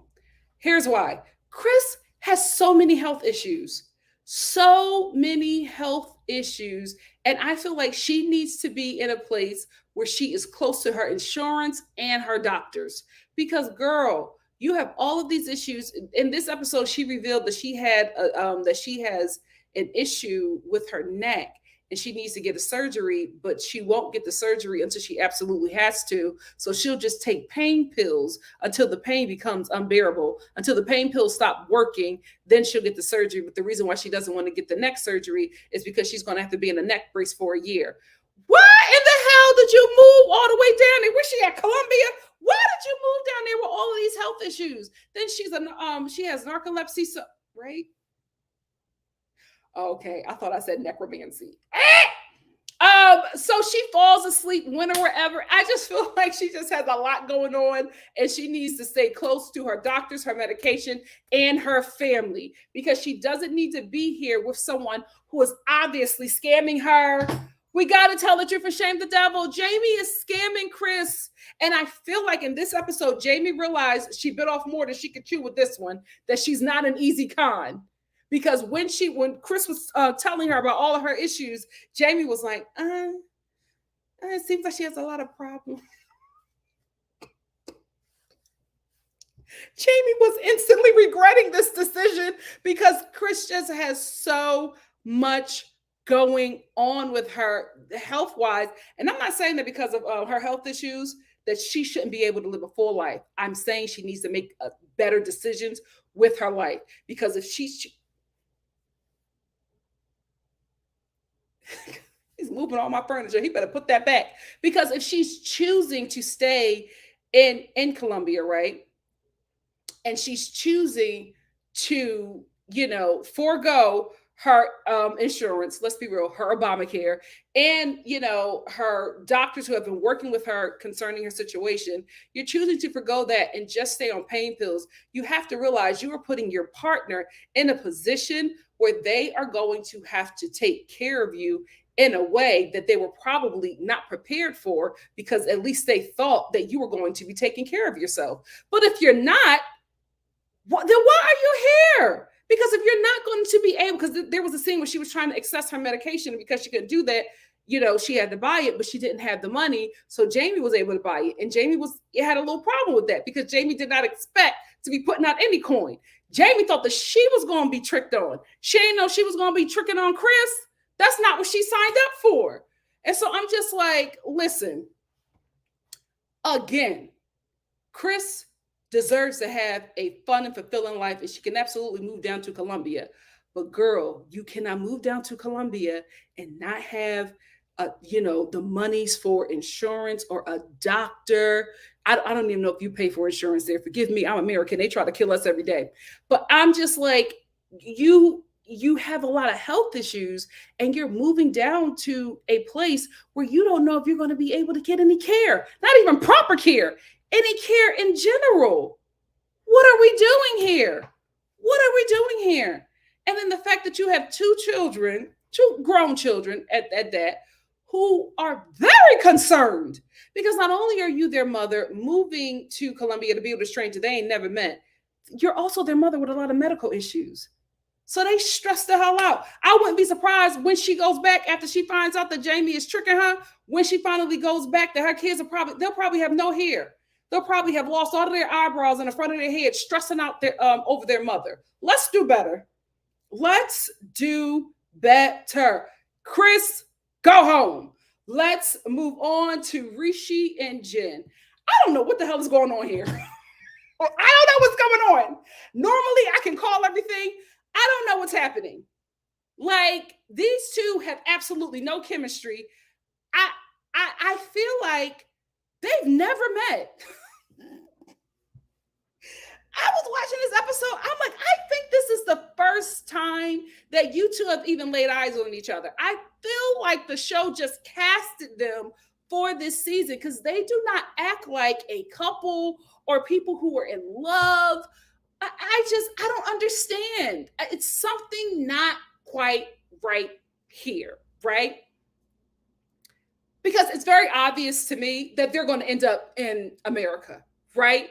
And Jen, when y'all end up in America, girl, I'm going to tell you right now, that man going to put you through it. That man going to put you through it. That fine brown man who don't like to keep a shirt on is going to put you through it. Be prepared, sis. Be prepared. But I just don't understand this relationship. I also don't understand, and I'm not, listen, a woman's body, it's hers. She can do what she wants and what she doesn't want with her body. I will say, if this is your man, right, that you've been having sex with, right, because this ain't the first time y'all met, you know him and you've been having sex with him. If you decide to move out to be with him, right, I feel like you should let him know before you come down there that you have closed your Disneyland until you guys are married. This man was in this apartment ready for the cakes. And Jim was like, oh, well, we need to wait until marriage. And he was like, huh? Rishi was like, well, we never waited before. Why are we waiting? And I didn't want him to look like a bad guy, because I feel like that should have been a conversation y'all should have had. Like, you don't put that on him when he is assuming that, he's about to blow up your spot, right? So I don't know. That part I was just like, girl, you should have told him this. He was like, well, we've never waited before. Poor fake boyfriend. I'm sorry, fake fiance. I just don't get it. I don't. I have to be honest. I don't understand this couple. I feel like the energy that they give me is very Aeropostale style, cashier, and closing manager. And you know who's the cashier and who's the closing manager. That's the kind of relationship that's the kind of energy that they give off. I feel like they are probably, work besties, but that's it. Work besties at Aeropostale or Home Depot. Either one will work. But I just do not see them being in a relationship. I just don't see it. I just do not see it.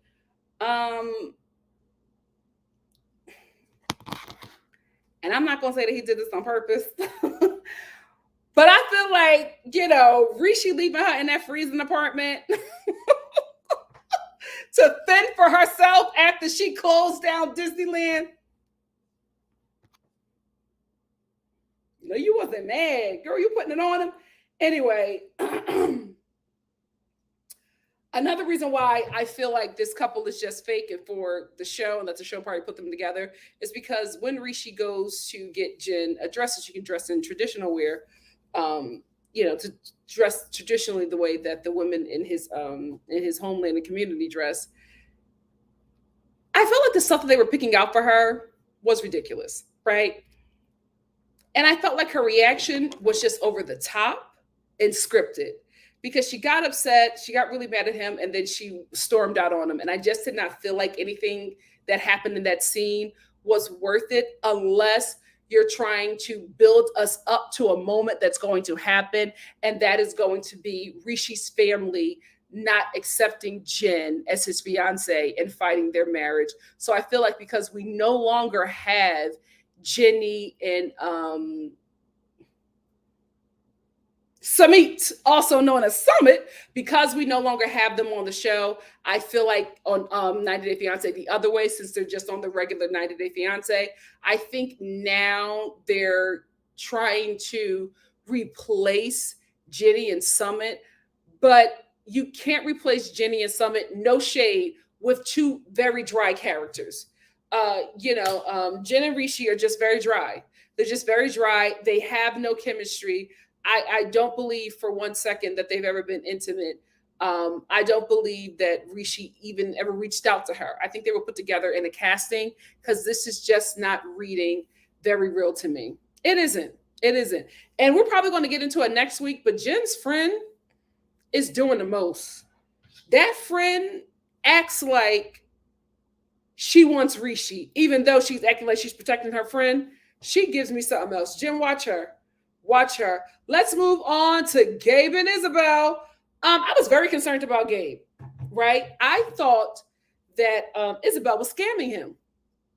And then when we get to the airport where Isabel and her children are waiting for Gabe to arrive, and then they see Gabe in the airport, and the whole family rushes over to him and starts hugging him and kissing on him, and everybody starts crying.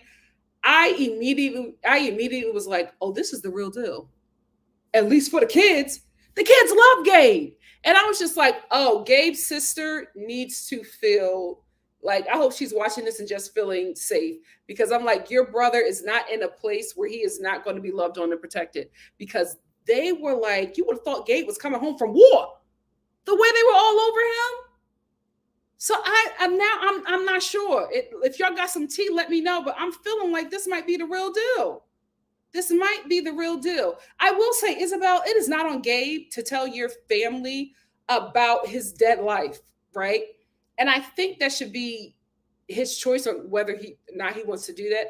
I don't feel like you should be putting him in a position where he has to do that and make this whole stance in front of your family to get permission to be with you. You're a grown woman. You can make any decision that you want to make. And I don't think you need to put it on somebody who most likely would be oppressed in your community, to put it on the oppressed to make the stance. I feel like you should say that to protect your partner and let your family know when you inform them that, one, this is not your business. I'm telling you this because I'm filming a freaking TV show. However, this is the decision that I have made to be with this person. And the ultimatum here is, if you don't like it, then we don't have a relationship. That's what it should have been. I don't think it should have been on Gabe, because Gabe is like stressing out because he now has to tell her family about his debt life so that he could get permission to be with her and marry her. And I understand, but I don't feel like it should be on Gabe to make that decision, in my opinion. Let's move on to Debbie and Osama. Another relationship that I absolutely do not believe. This is the scam. This is a scam. The only reason why I'm talking about them is because Debbie's son hits me in my ancestors. Oh, that boy hits me in my ancestors. I don't like how he talks about anything, especially his mama.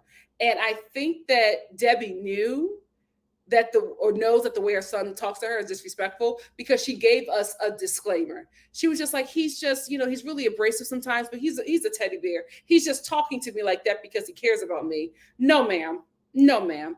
Your son should not be talking to his mother like that at all. He shouldn't be talking to anybody like that. And I feel like there's some cutting room footage of him saying things that would not be appropriate about Muhammad on camera. He hits me in my ancestors. I don't like it. But Debbie and Muhammad are absolutely a scam couple. No way. No way that Debbie believes that this is the real deal. I think that Debbie is a fan of the show, and she was able to get someone, or find an easy trick to come on his show with her and play this out.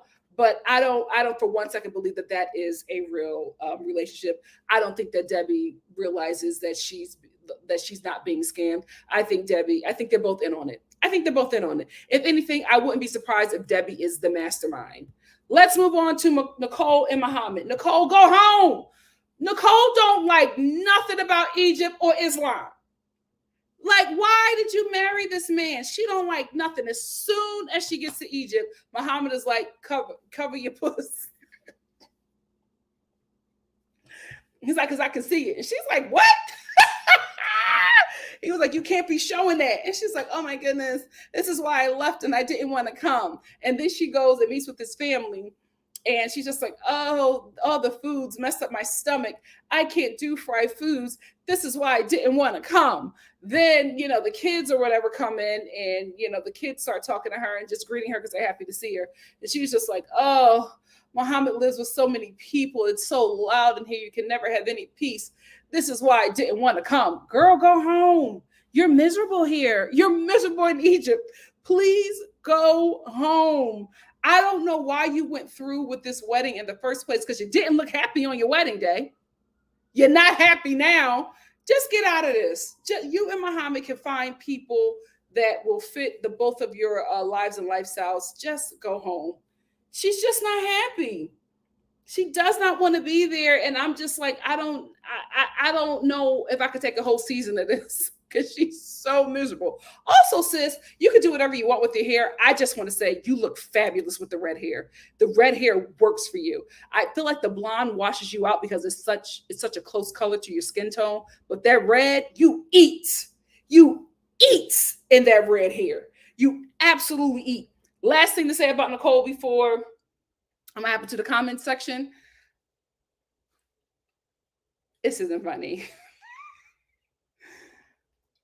But Nicole, it was very obvious that you did not want to hang out with your sister-in-law.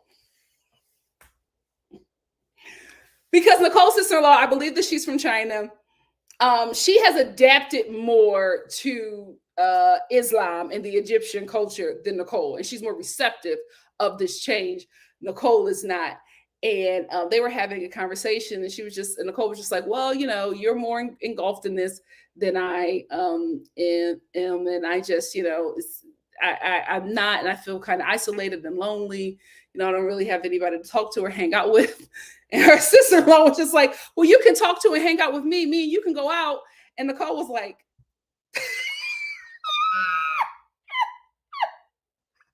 was like, why did you do that girl like that? That was so rude. She didn't even say anything. And sized her up like Jackie did Danielle. That's all I wanted to say about 90 Day Fiance. What do you guys have to say? Let's get into it.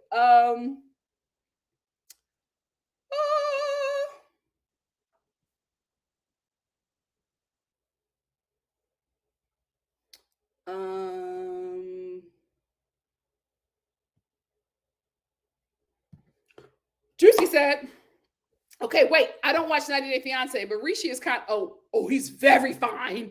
He's very fine. Girl, that is going to be a problem for you. I was like, girl, he's absolutely getting to America. And don't move to California and have him open up a yoga studio. He's banging every starlet in Hollywood. Get out of here. Ain't no way. You better make sure he stays where he's at. Because over here, he will eat. And he will eat well. You will be a means to an end. Let's be honest. Miss GG88 said that store employee being draped in the outfits was hilarious. I was hollering every time. It just seems so fake and forced, but that was a fun moment. Blue Jay said, Jenny and Summit is legendary. You can't replace them. They will never be replaced, it seems. Jenny had that real love that makes you stay in the dungeon love. True. The Dare Show podcast says, yes, exactly. It's not anyone's business unless he wants to tell. Yes, absolutely. Marvina said, okay, that Indian man is hot. Lord, my indigenous genes were feeling it. I know that's right, Marvina. Miss Gigi said, Gabe also didn't tell Jen himself. She found out on Instagram. I will say this.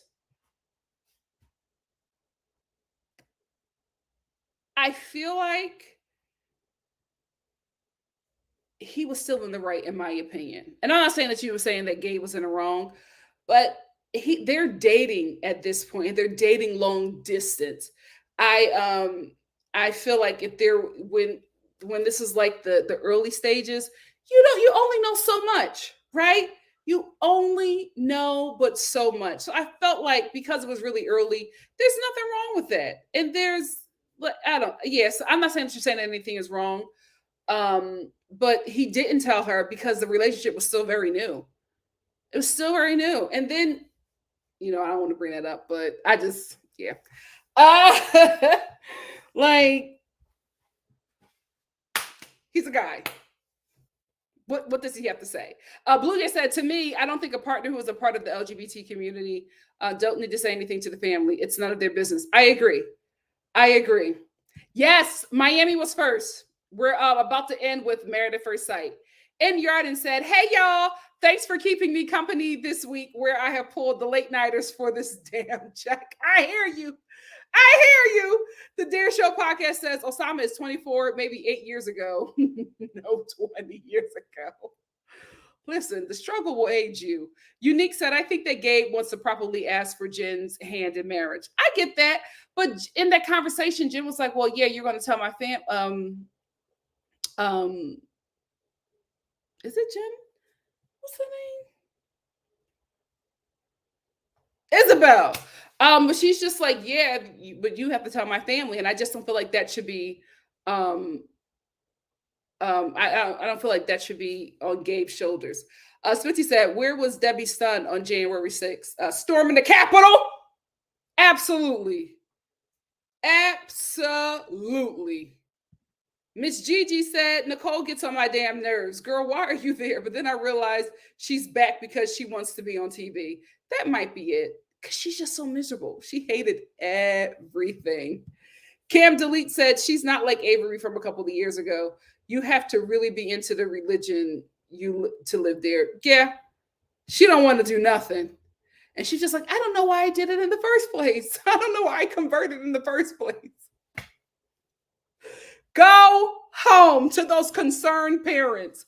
Unique said Nicole needs to carry her behind home immediately. She's tap dancing on my last nerve with all of these complaints. Nothing changed since she left, and it's not going to change while she's there.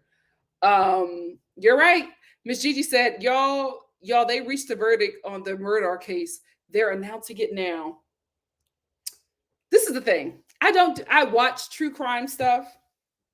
I don't do true crime videos. I was going to do that a while ago. But the reason why I didn't was because of a true crime video came up on my YouTube feed, and I was like so disgusted.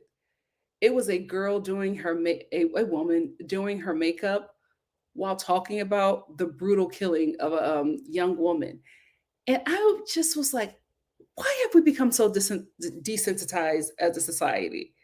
Like, to not even give this woman's story, right?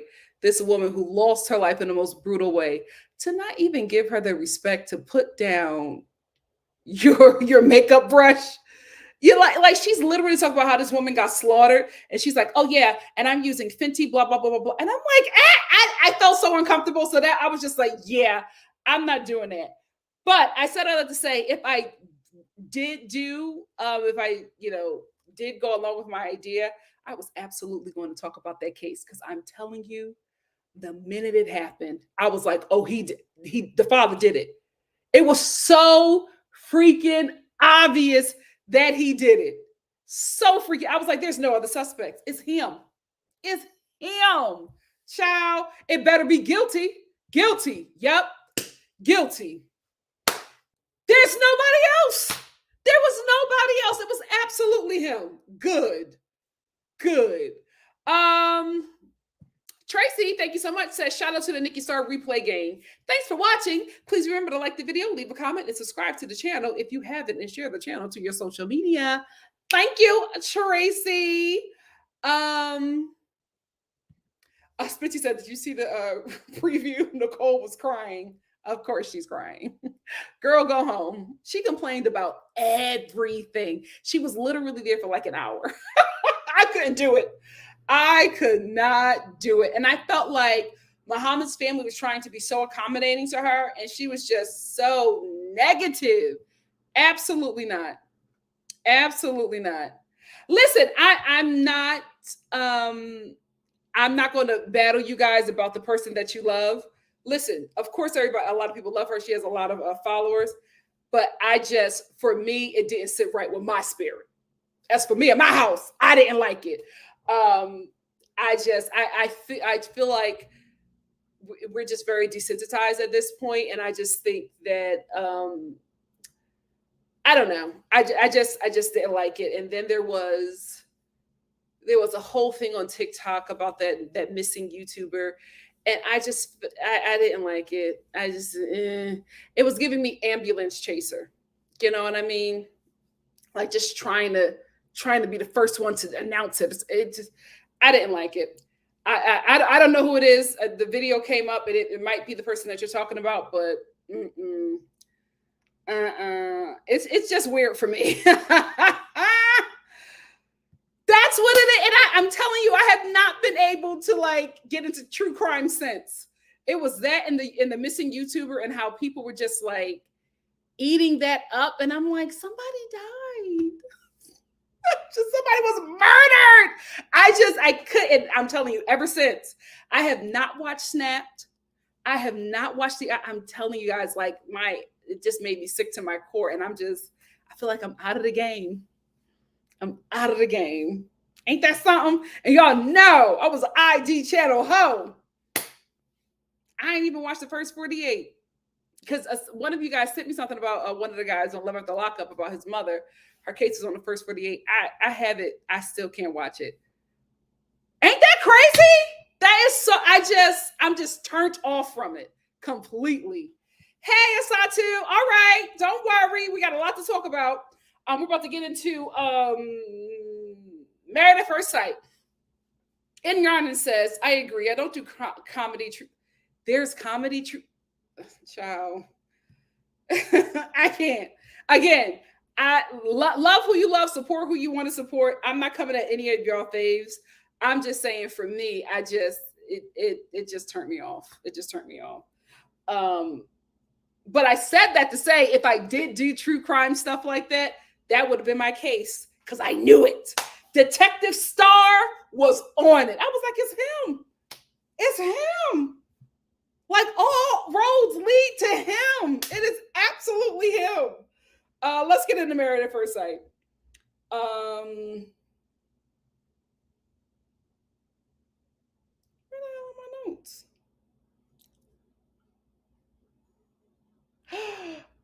Ciao. I think I deleted my notes. All right. We're over time anyway, so we're just going to go off the dome. We're going to break each couple down. Let's get into it. Let's talk about Jasmine and Eris. Jasmine, let me tell you something. Girl, get out of this because Eris thinks that he is the bee's knees, right? He keeps on saying, oh yeah, my wife is really attracted to me, and I know why she is, and I know why she wanted to sleep with me, but I'm just not there. Like, he keeps on gassing himself up. This man who has the personality of paint drying, okay? This man that has the personality of a coffee table is sitting up here acting like he is God's gift to women, so he understands why his wife wants to be with him so bad. Stop letting him and that wide back cousin mistreat you. Absolutely not. I don't like it. And I don't like how his cousin is so involved in his life. I'm just like, I get you being concerned for your family member, but there's one thing to think that this process is crazy and ridiculous and he shouldn't be doing it, because I agree. Another thing is to all of a sudden take all your aggression you have with the process and put it on Jasmine. Like, all of a sudden, out of nowhere, she just don't like her. She got all these things to say about her. She's not coming to the housewarming because she don't agree with them. And I'm glad that Jasmine was just like, oh, I'm glad she's not coming, because I did not want her to come, because I don't like how she treats me. I'm glad that Jasmine was very vocal about that, because the cousin is just out of pocket.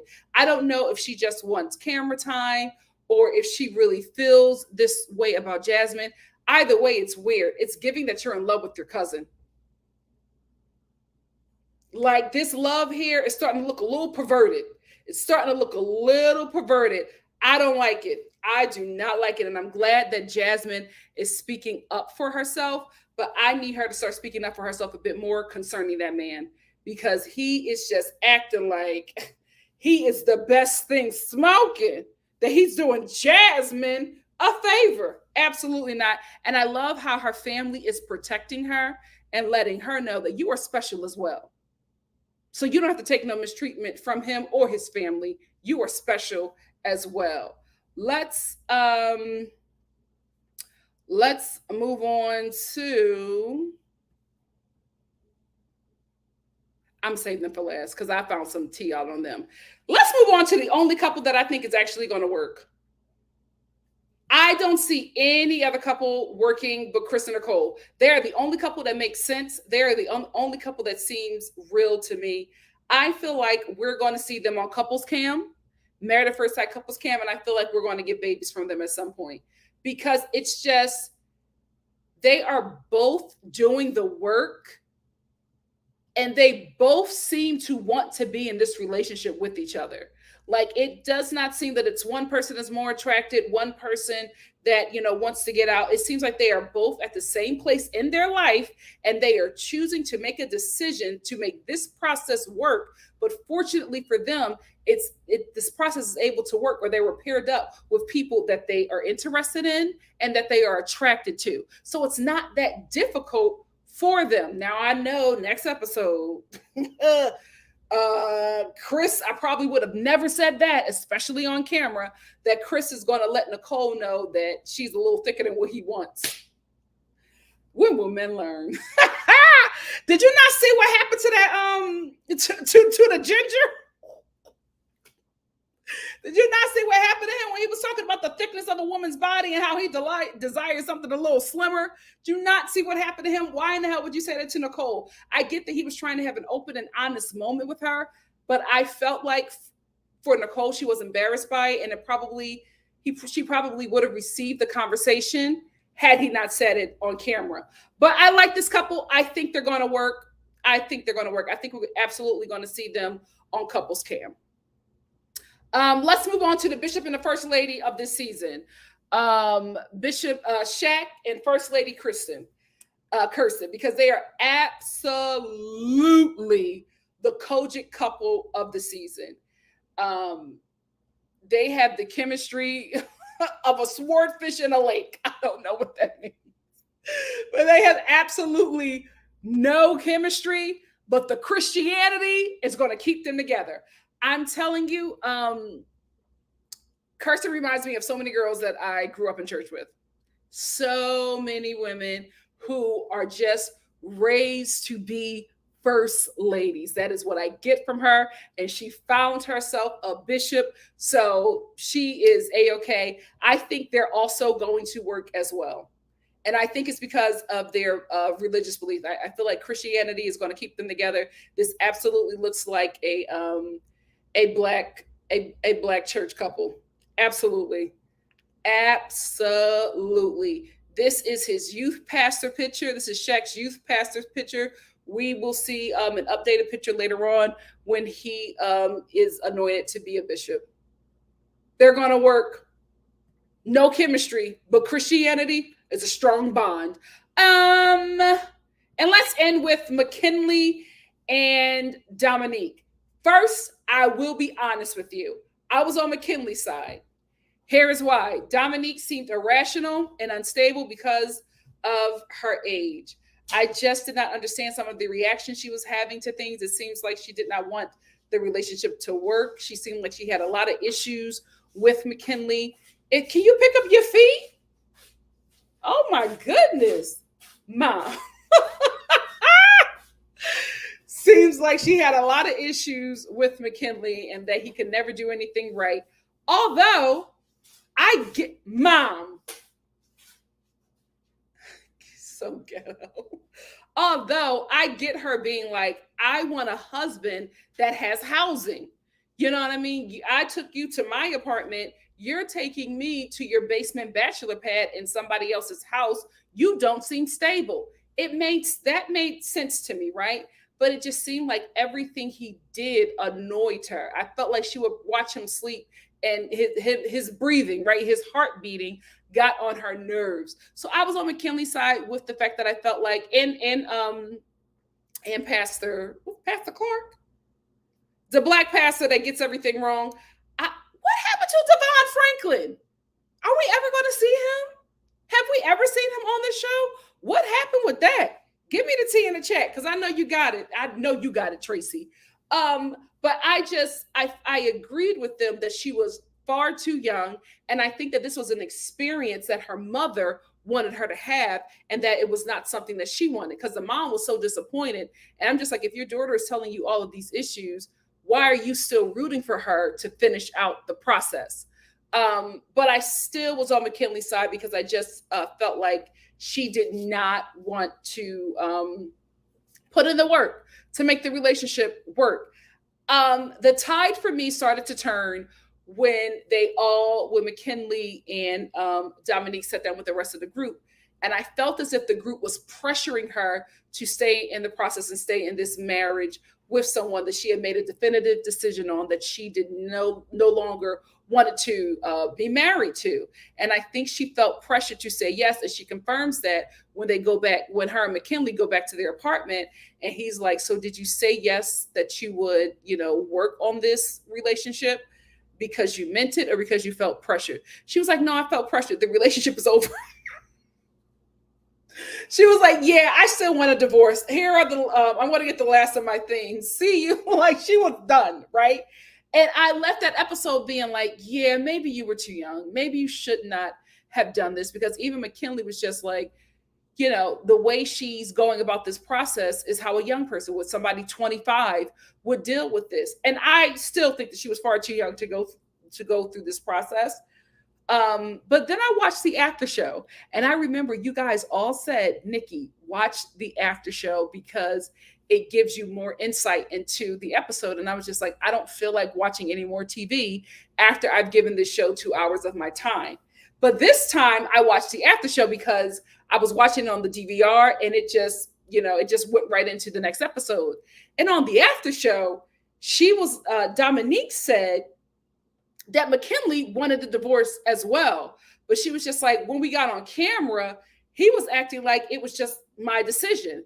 And she was like, I just brought it up because Pastor Kyle kept on asking us about the relationship. But I'm just like, we talked about how this didn't work out for either of us. She was just like, I wasn't the one who was just unhappy.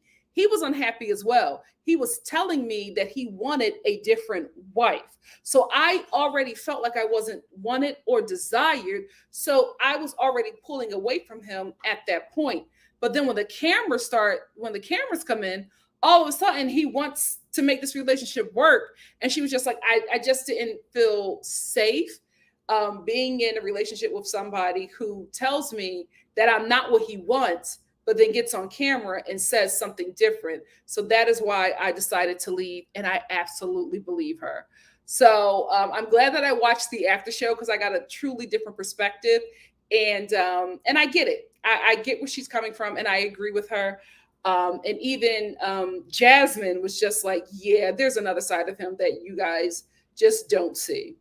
You just don't. Aries? No, Jasmine was talking about McKinley. Oh. You know who McKinley is, right? No, he the white guy that was with Dominique, the 25-year-old. Okay, yeah. So I was saying that I watched the after show, and I'm glad that I did that because I got a completely different perspective. That's all I wanted to talk about with them. What do you guys think? I'll have my notes next time, but that's basically. Oh, wait a minute. No, I'm not done. I'm not done. Roll it back. Roll it back. Roll it back. Roll it back. I'm missing a couple. Hold on. We got to talk about this couple. We have got to talk about this couple. Hold on. Talk amongst yourselves. Season 16 cast. I forgot about them. I forgot all about them. Here we go. Oh, we got to talk about them. We got to talk about the ginger couple. Hold on. Let me load their picture up right now. Because, girl. What did y'all say about Eris and that girl? Because I don't like Eris, I don't like that Eris acts like he is God's gift to women. Yeah, and not. And with no personality whatsoever. And how he treats her, like. Yeah, I know why she want to have sex with me. I know why she would want to be with me, but I'm just not attracted to her. You have no personality or chin. Sit down. Sit down. But you want to have sex with this girl. He doesn't. Yes, he did. He was trying to have sex with her, and she was like, no. Oh, in the beginning, yes. When she said that she wanted to wait a while. Yeah, and he... all of a sudden, he's turned off from her. Yeah, because she rejected him. That's why. Okay. So... he probably wasn't attracted to her, but he... So do you think that he's doing this to kind of starve her out to now make her want to be with him? Like rejecting her to have her come chasing after him? Well, he's doing that because initially he was not attracted to her, but he was not honest. Mm-hmm. So he want to go along with it because whatever the pot is at the end of the tunnel, he's trying to get to that. Yeah. But he wasn't attracted to her. But he pretended that he was. And his family kind of like alluded to the fact that he wasn't attracted to her. Right. And that they carry him around because he's like the man of the house with them. Yeah. And he's their prized possession. And that's how he acts. Yeah. That's how he acts. And when he, because he thinks he's God's gift to everybody, when he wanted to have sex and she didn't. All of a sudden, he was no longer attracted. No, his true self showed up. Mm-hmm. He showed up. Well, I really didn't care for the girl anyway, but he's a man. He seen a woman. He wanted to have sex with her, whether he's attracted or not. Men can have sex with a woman, whether they're attracted to them or not. Well, they have sex with socks. Who? Man. I'm sorry. Let's move on. I'm sorry. Yeah, that just threw me. But I'm sorry. I just feel like I want her because her self-esteem is low. Yeah, now she's getting beat. That's why her family is just like building her up because she's getting beat down because this man is telling her he's not attracted to her, and that's her husband. And then the guy is saying, well, he will get attracted to them, like the Pastor Kyle always does that, and I love Pastor Kyle, but I don't like that. I don't like that. He's always saying attraction will come. Yeah, no, because men are like that. If they're not attracted, they don't. If they're attracted, they give off. Mhm. Like Bishop, he's attracted. Yep. to Bishop Shaq. And He loved that first lady. And she is just so much. But the table's gonna turn with that. Yeah. But he's willing to hang in there with her, and that's Mhm. different when it's a man that's attracted to a woman than a woman that's attracted to a man. Yeah. Because he feels like I can always have her here, and I can go out and do whatever I want to. I feel like they need to stop that. I don't want her to go any further, because I'm gonna tell you one thing: if she was my daughter, what would you say? They would have been interviewing me at this point, because I would have said, "Oh no, Pastor Cal, I don't know what you in this for, but it's over for my daughter. Come on, daughter. Yeah. We don't need them. He's not. Is he a millionaire, billionaire? No, and not even that. Okay, I was gonna say. Yeah, it's not even that. But what do you got but sneakers? Okay. With all of that. No. Not what do you got but sneakers. Sneakers, a sneaker collection. Oh. And you're treating her like that. That girl has won so many pageants and all of that. She has, not that validates you, but she has done things on her own. The dogs, she can get rid of all of them.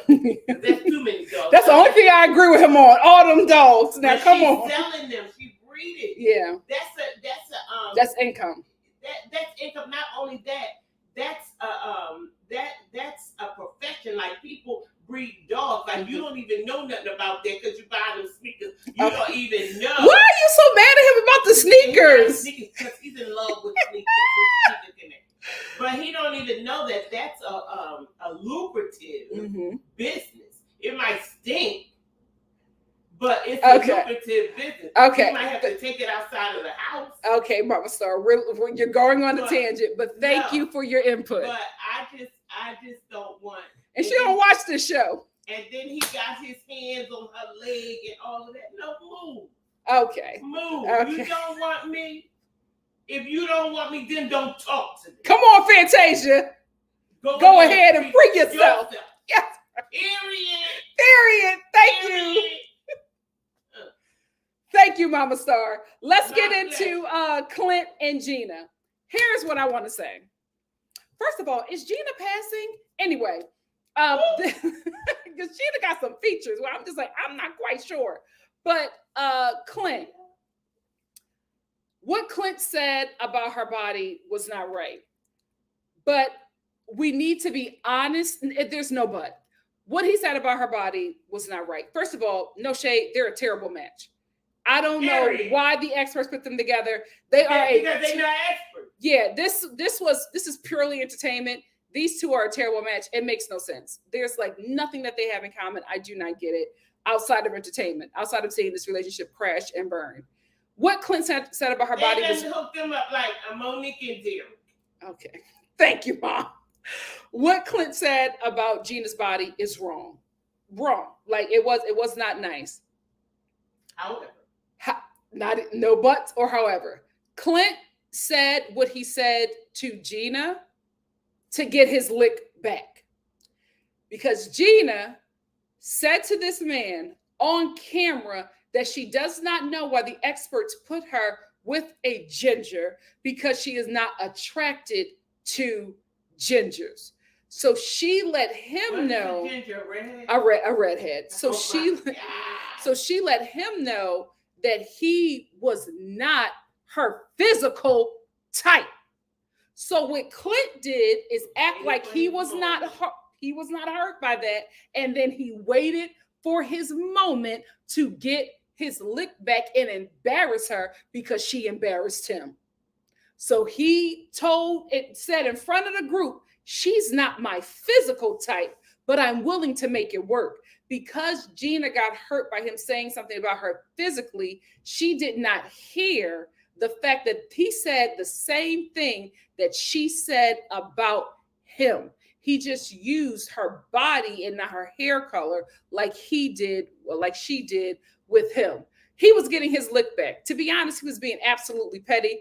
And I'm glad that he apologized. I also think that maybe at the reunion. I didn't watch this after show. Maybe she said it at the after show. But what Gina said about him was wrong. It wasn't nice. It was not kind. And to just expect him to take it when you don't take the things that he says about you physically. And maybe she probably would have took it better if it wasn't in front of people, right? Maybe that would have been the case. But I do think that they both owed each other an apology. Maybe Gina didn't think that what she was saying was mean. She thought that maybe that they were just having a conversation. But I mean, I'm watching this on TV and you're sitting right next to the man looking at him. And I see that he was hurt by that. I mean, who wouldn't be? Who wouldn't be? You told him that he's not your physical type.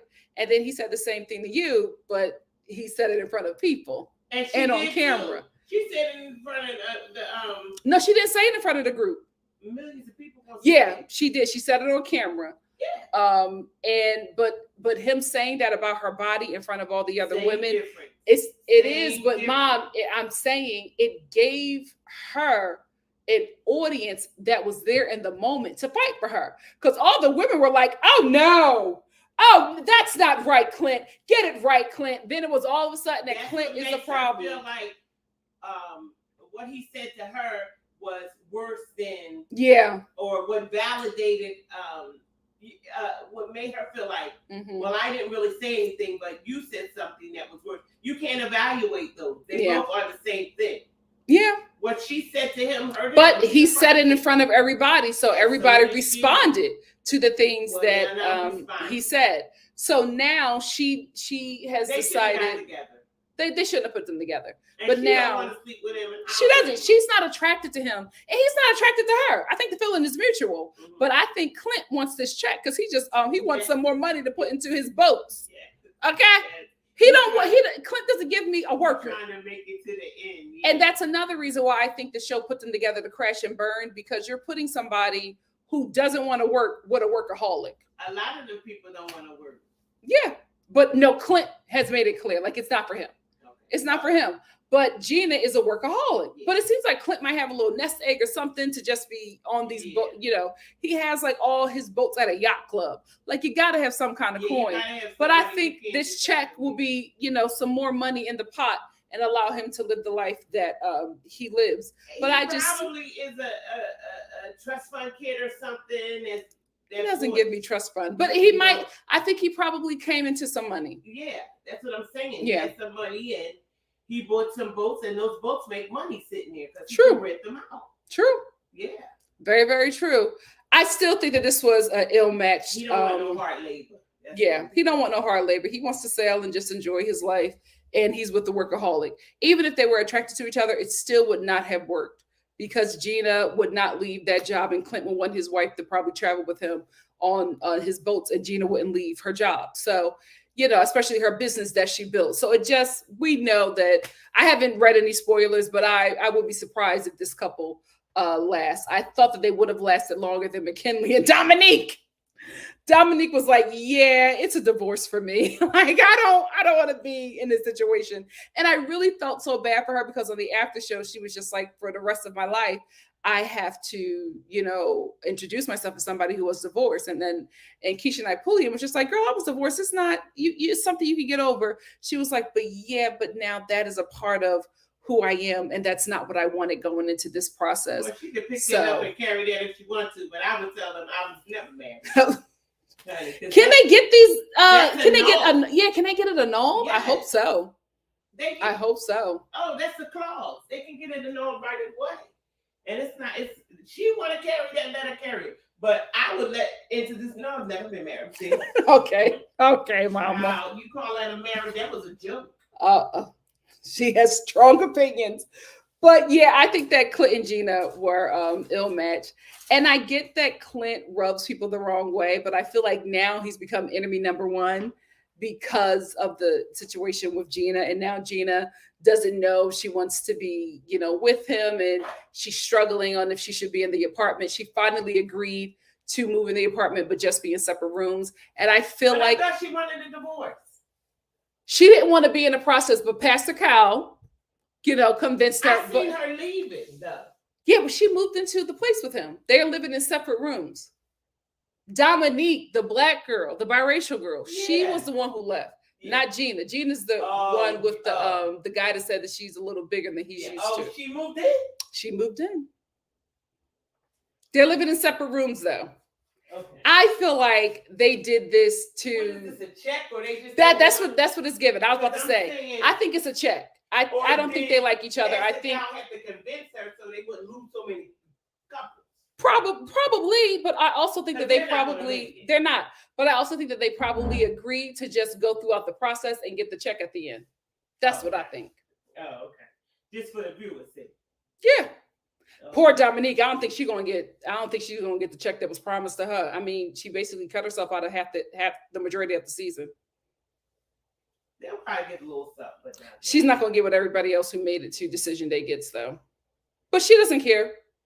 She's doing what's best for her, and I applaud that. Team Dominique. Anyway, that's all I wanted to say about that show. What do you guys think? Oh my gosh, there's a true crime mukbang. Okay, I can't even get into it. I will not.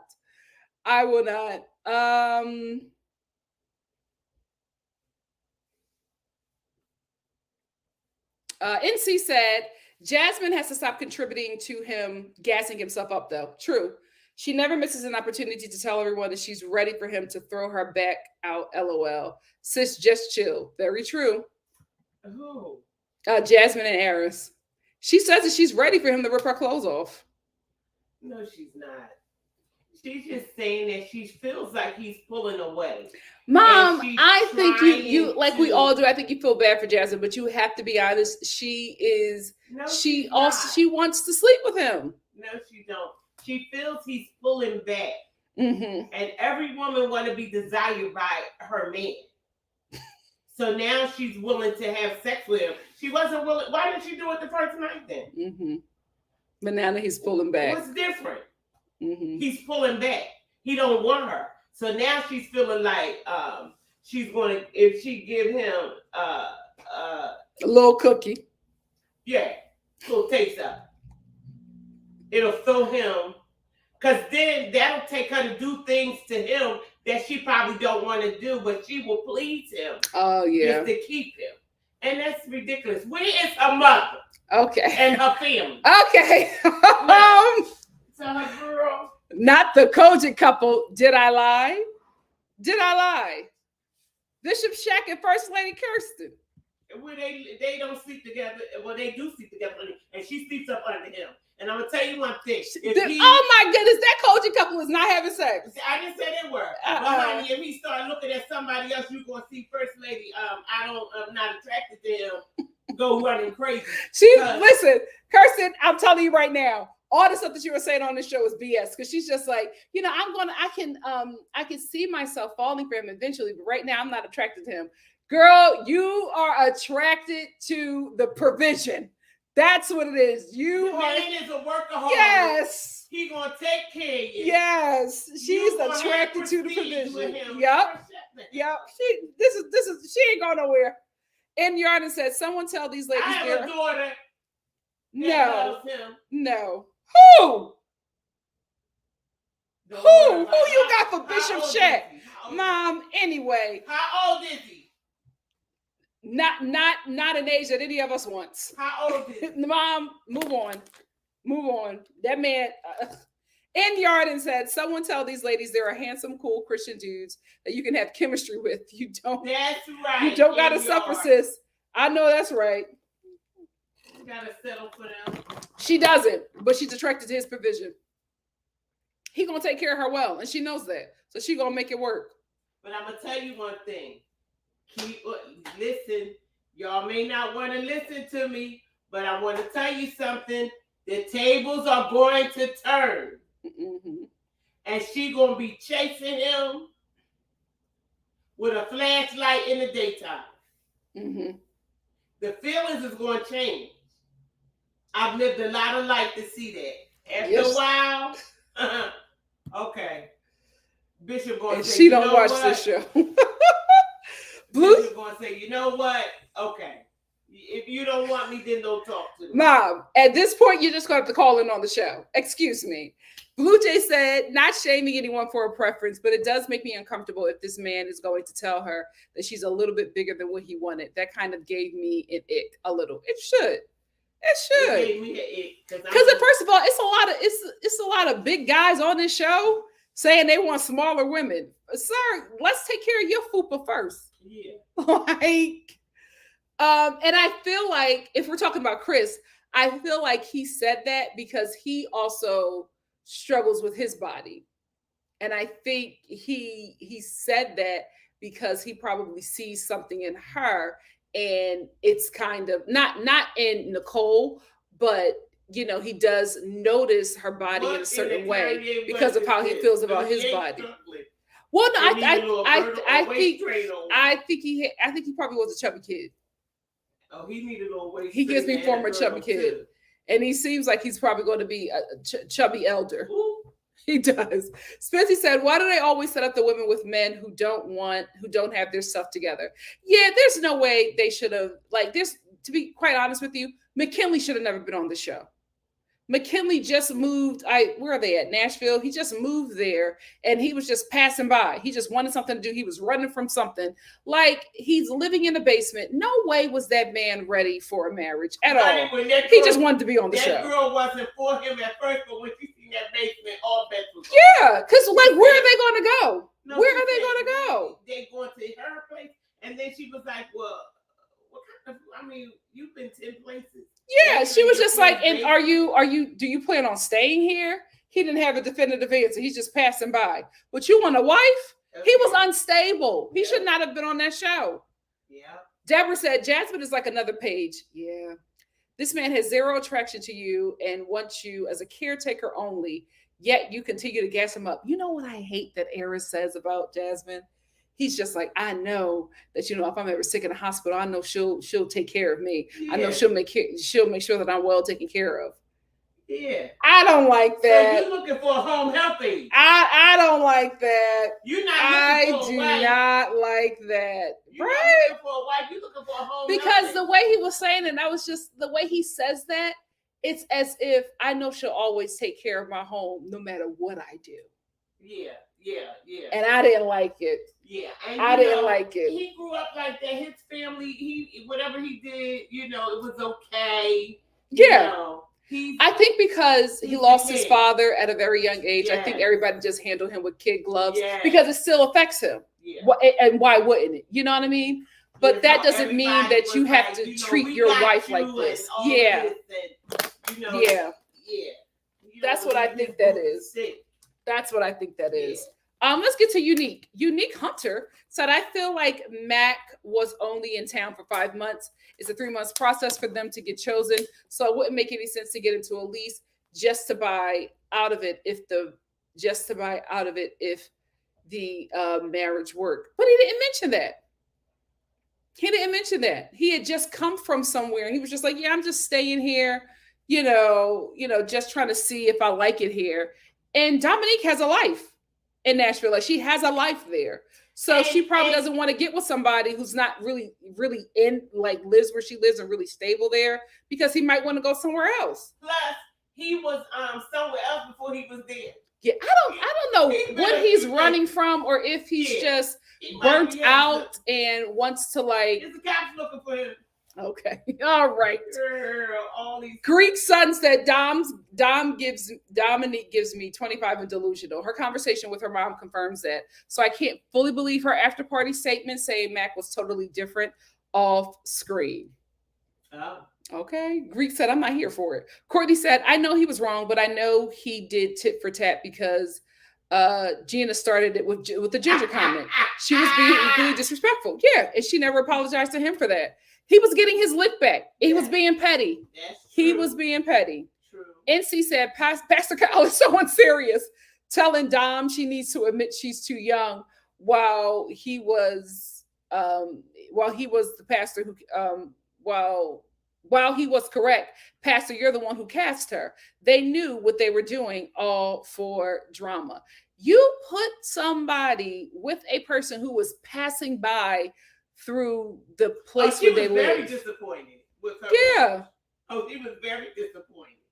Jasmine said, I watched Married at First Sight UK and the visuals are amazing to me. I don't know what it is. I might have to check this out. Y'all really love Married at First Sight UK. Drewski said, yes, Auntie Star with the Fantasia assist. Yes. Spency said, Mama Star comes in with the word. Go ahead and free yourself. Free yourself. Ray said, Gina started it. You did, Gina. You did. You did. He that's what he did. Like, I don't know how Gina didn't see that. He was absolutely getting his lick back. He said the literal same thing to her that she said to him. So hurt, she threw herself down. Just say you don't want him. You're not attracted to him, and move on. Pink Petal said, you would think if people go on this show, they would be more open to how people look physically. But I think they do talk about what they want physically, because I remember Bao from last season, she was just like, I want a white guy. She let him know. She said, I want a Caucasian king. And they gave her that crazy man. In Yarden said, Gina does what some women do. Forget men have feelings. And poor gingers be getting beat down by the white community. You know, I will say, when I heard that, I was just like, oh, is this colorism? I was like, is this Caucasian colorism? What is happening? Yeah.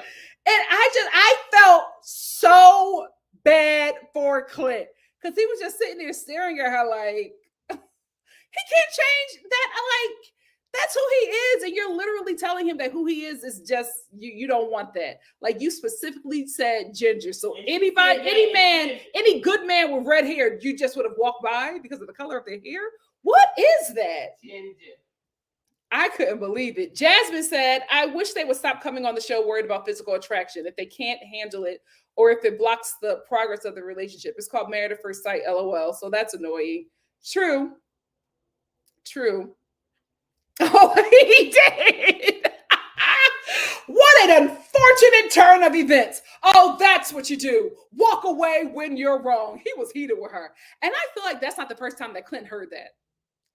I felt like that's not the first time that he heard that, because he was bothered by that. Love Like You Are said, Gina saying that she don't like gingers like the men in her community, don't prefer blondes over brunettes, which is very weird.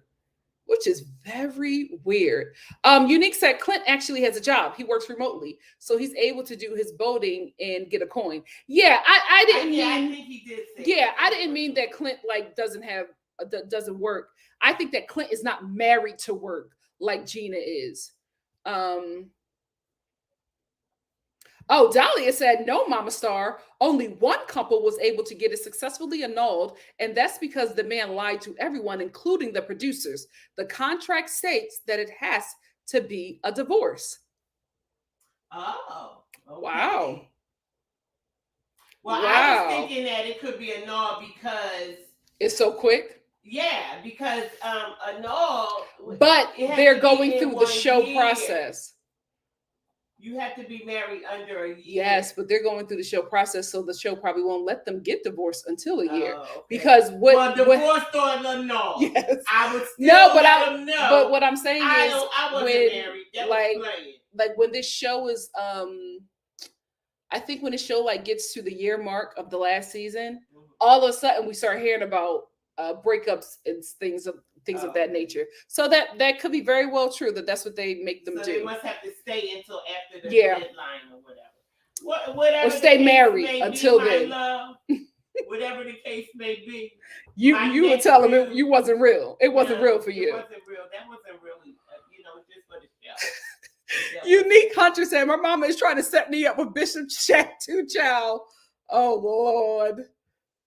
Everybody trying to I tell you one thing. Who was that just said her mama trying to Unique. I tell you one thing.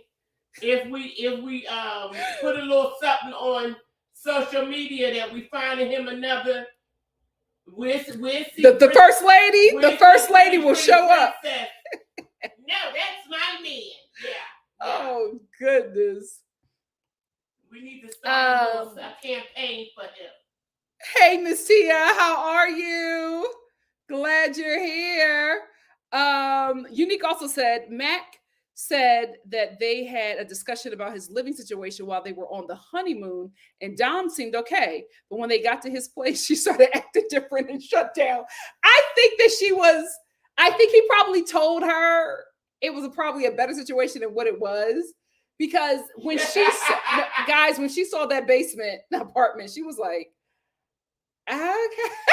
She was not impressed. When she saw that basement apartment, that solidified her. Yeah, she was just like, oh, he don't have real housing. Spency said the ginger comment was white on white crime. Right? In full effect. Blue Jay said it seems like the palm color people are so serious about their hair color. It seems like a them problem. Well, listen, they do hair color and we do skin color. Unfortunately, Dahlia said, it depends on the state, Mama Star. There are some states where you have to be separated for a year before you can even begin divorce proceedings. Married at First Sight will only pay if you request a divorce while airing. Yeah, and a lot of them be getting married in the South.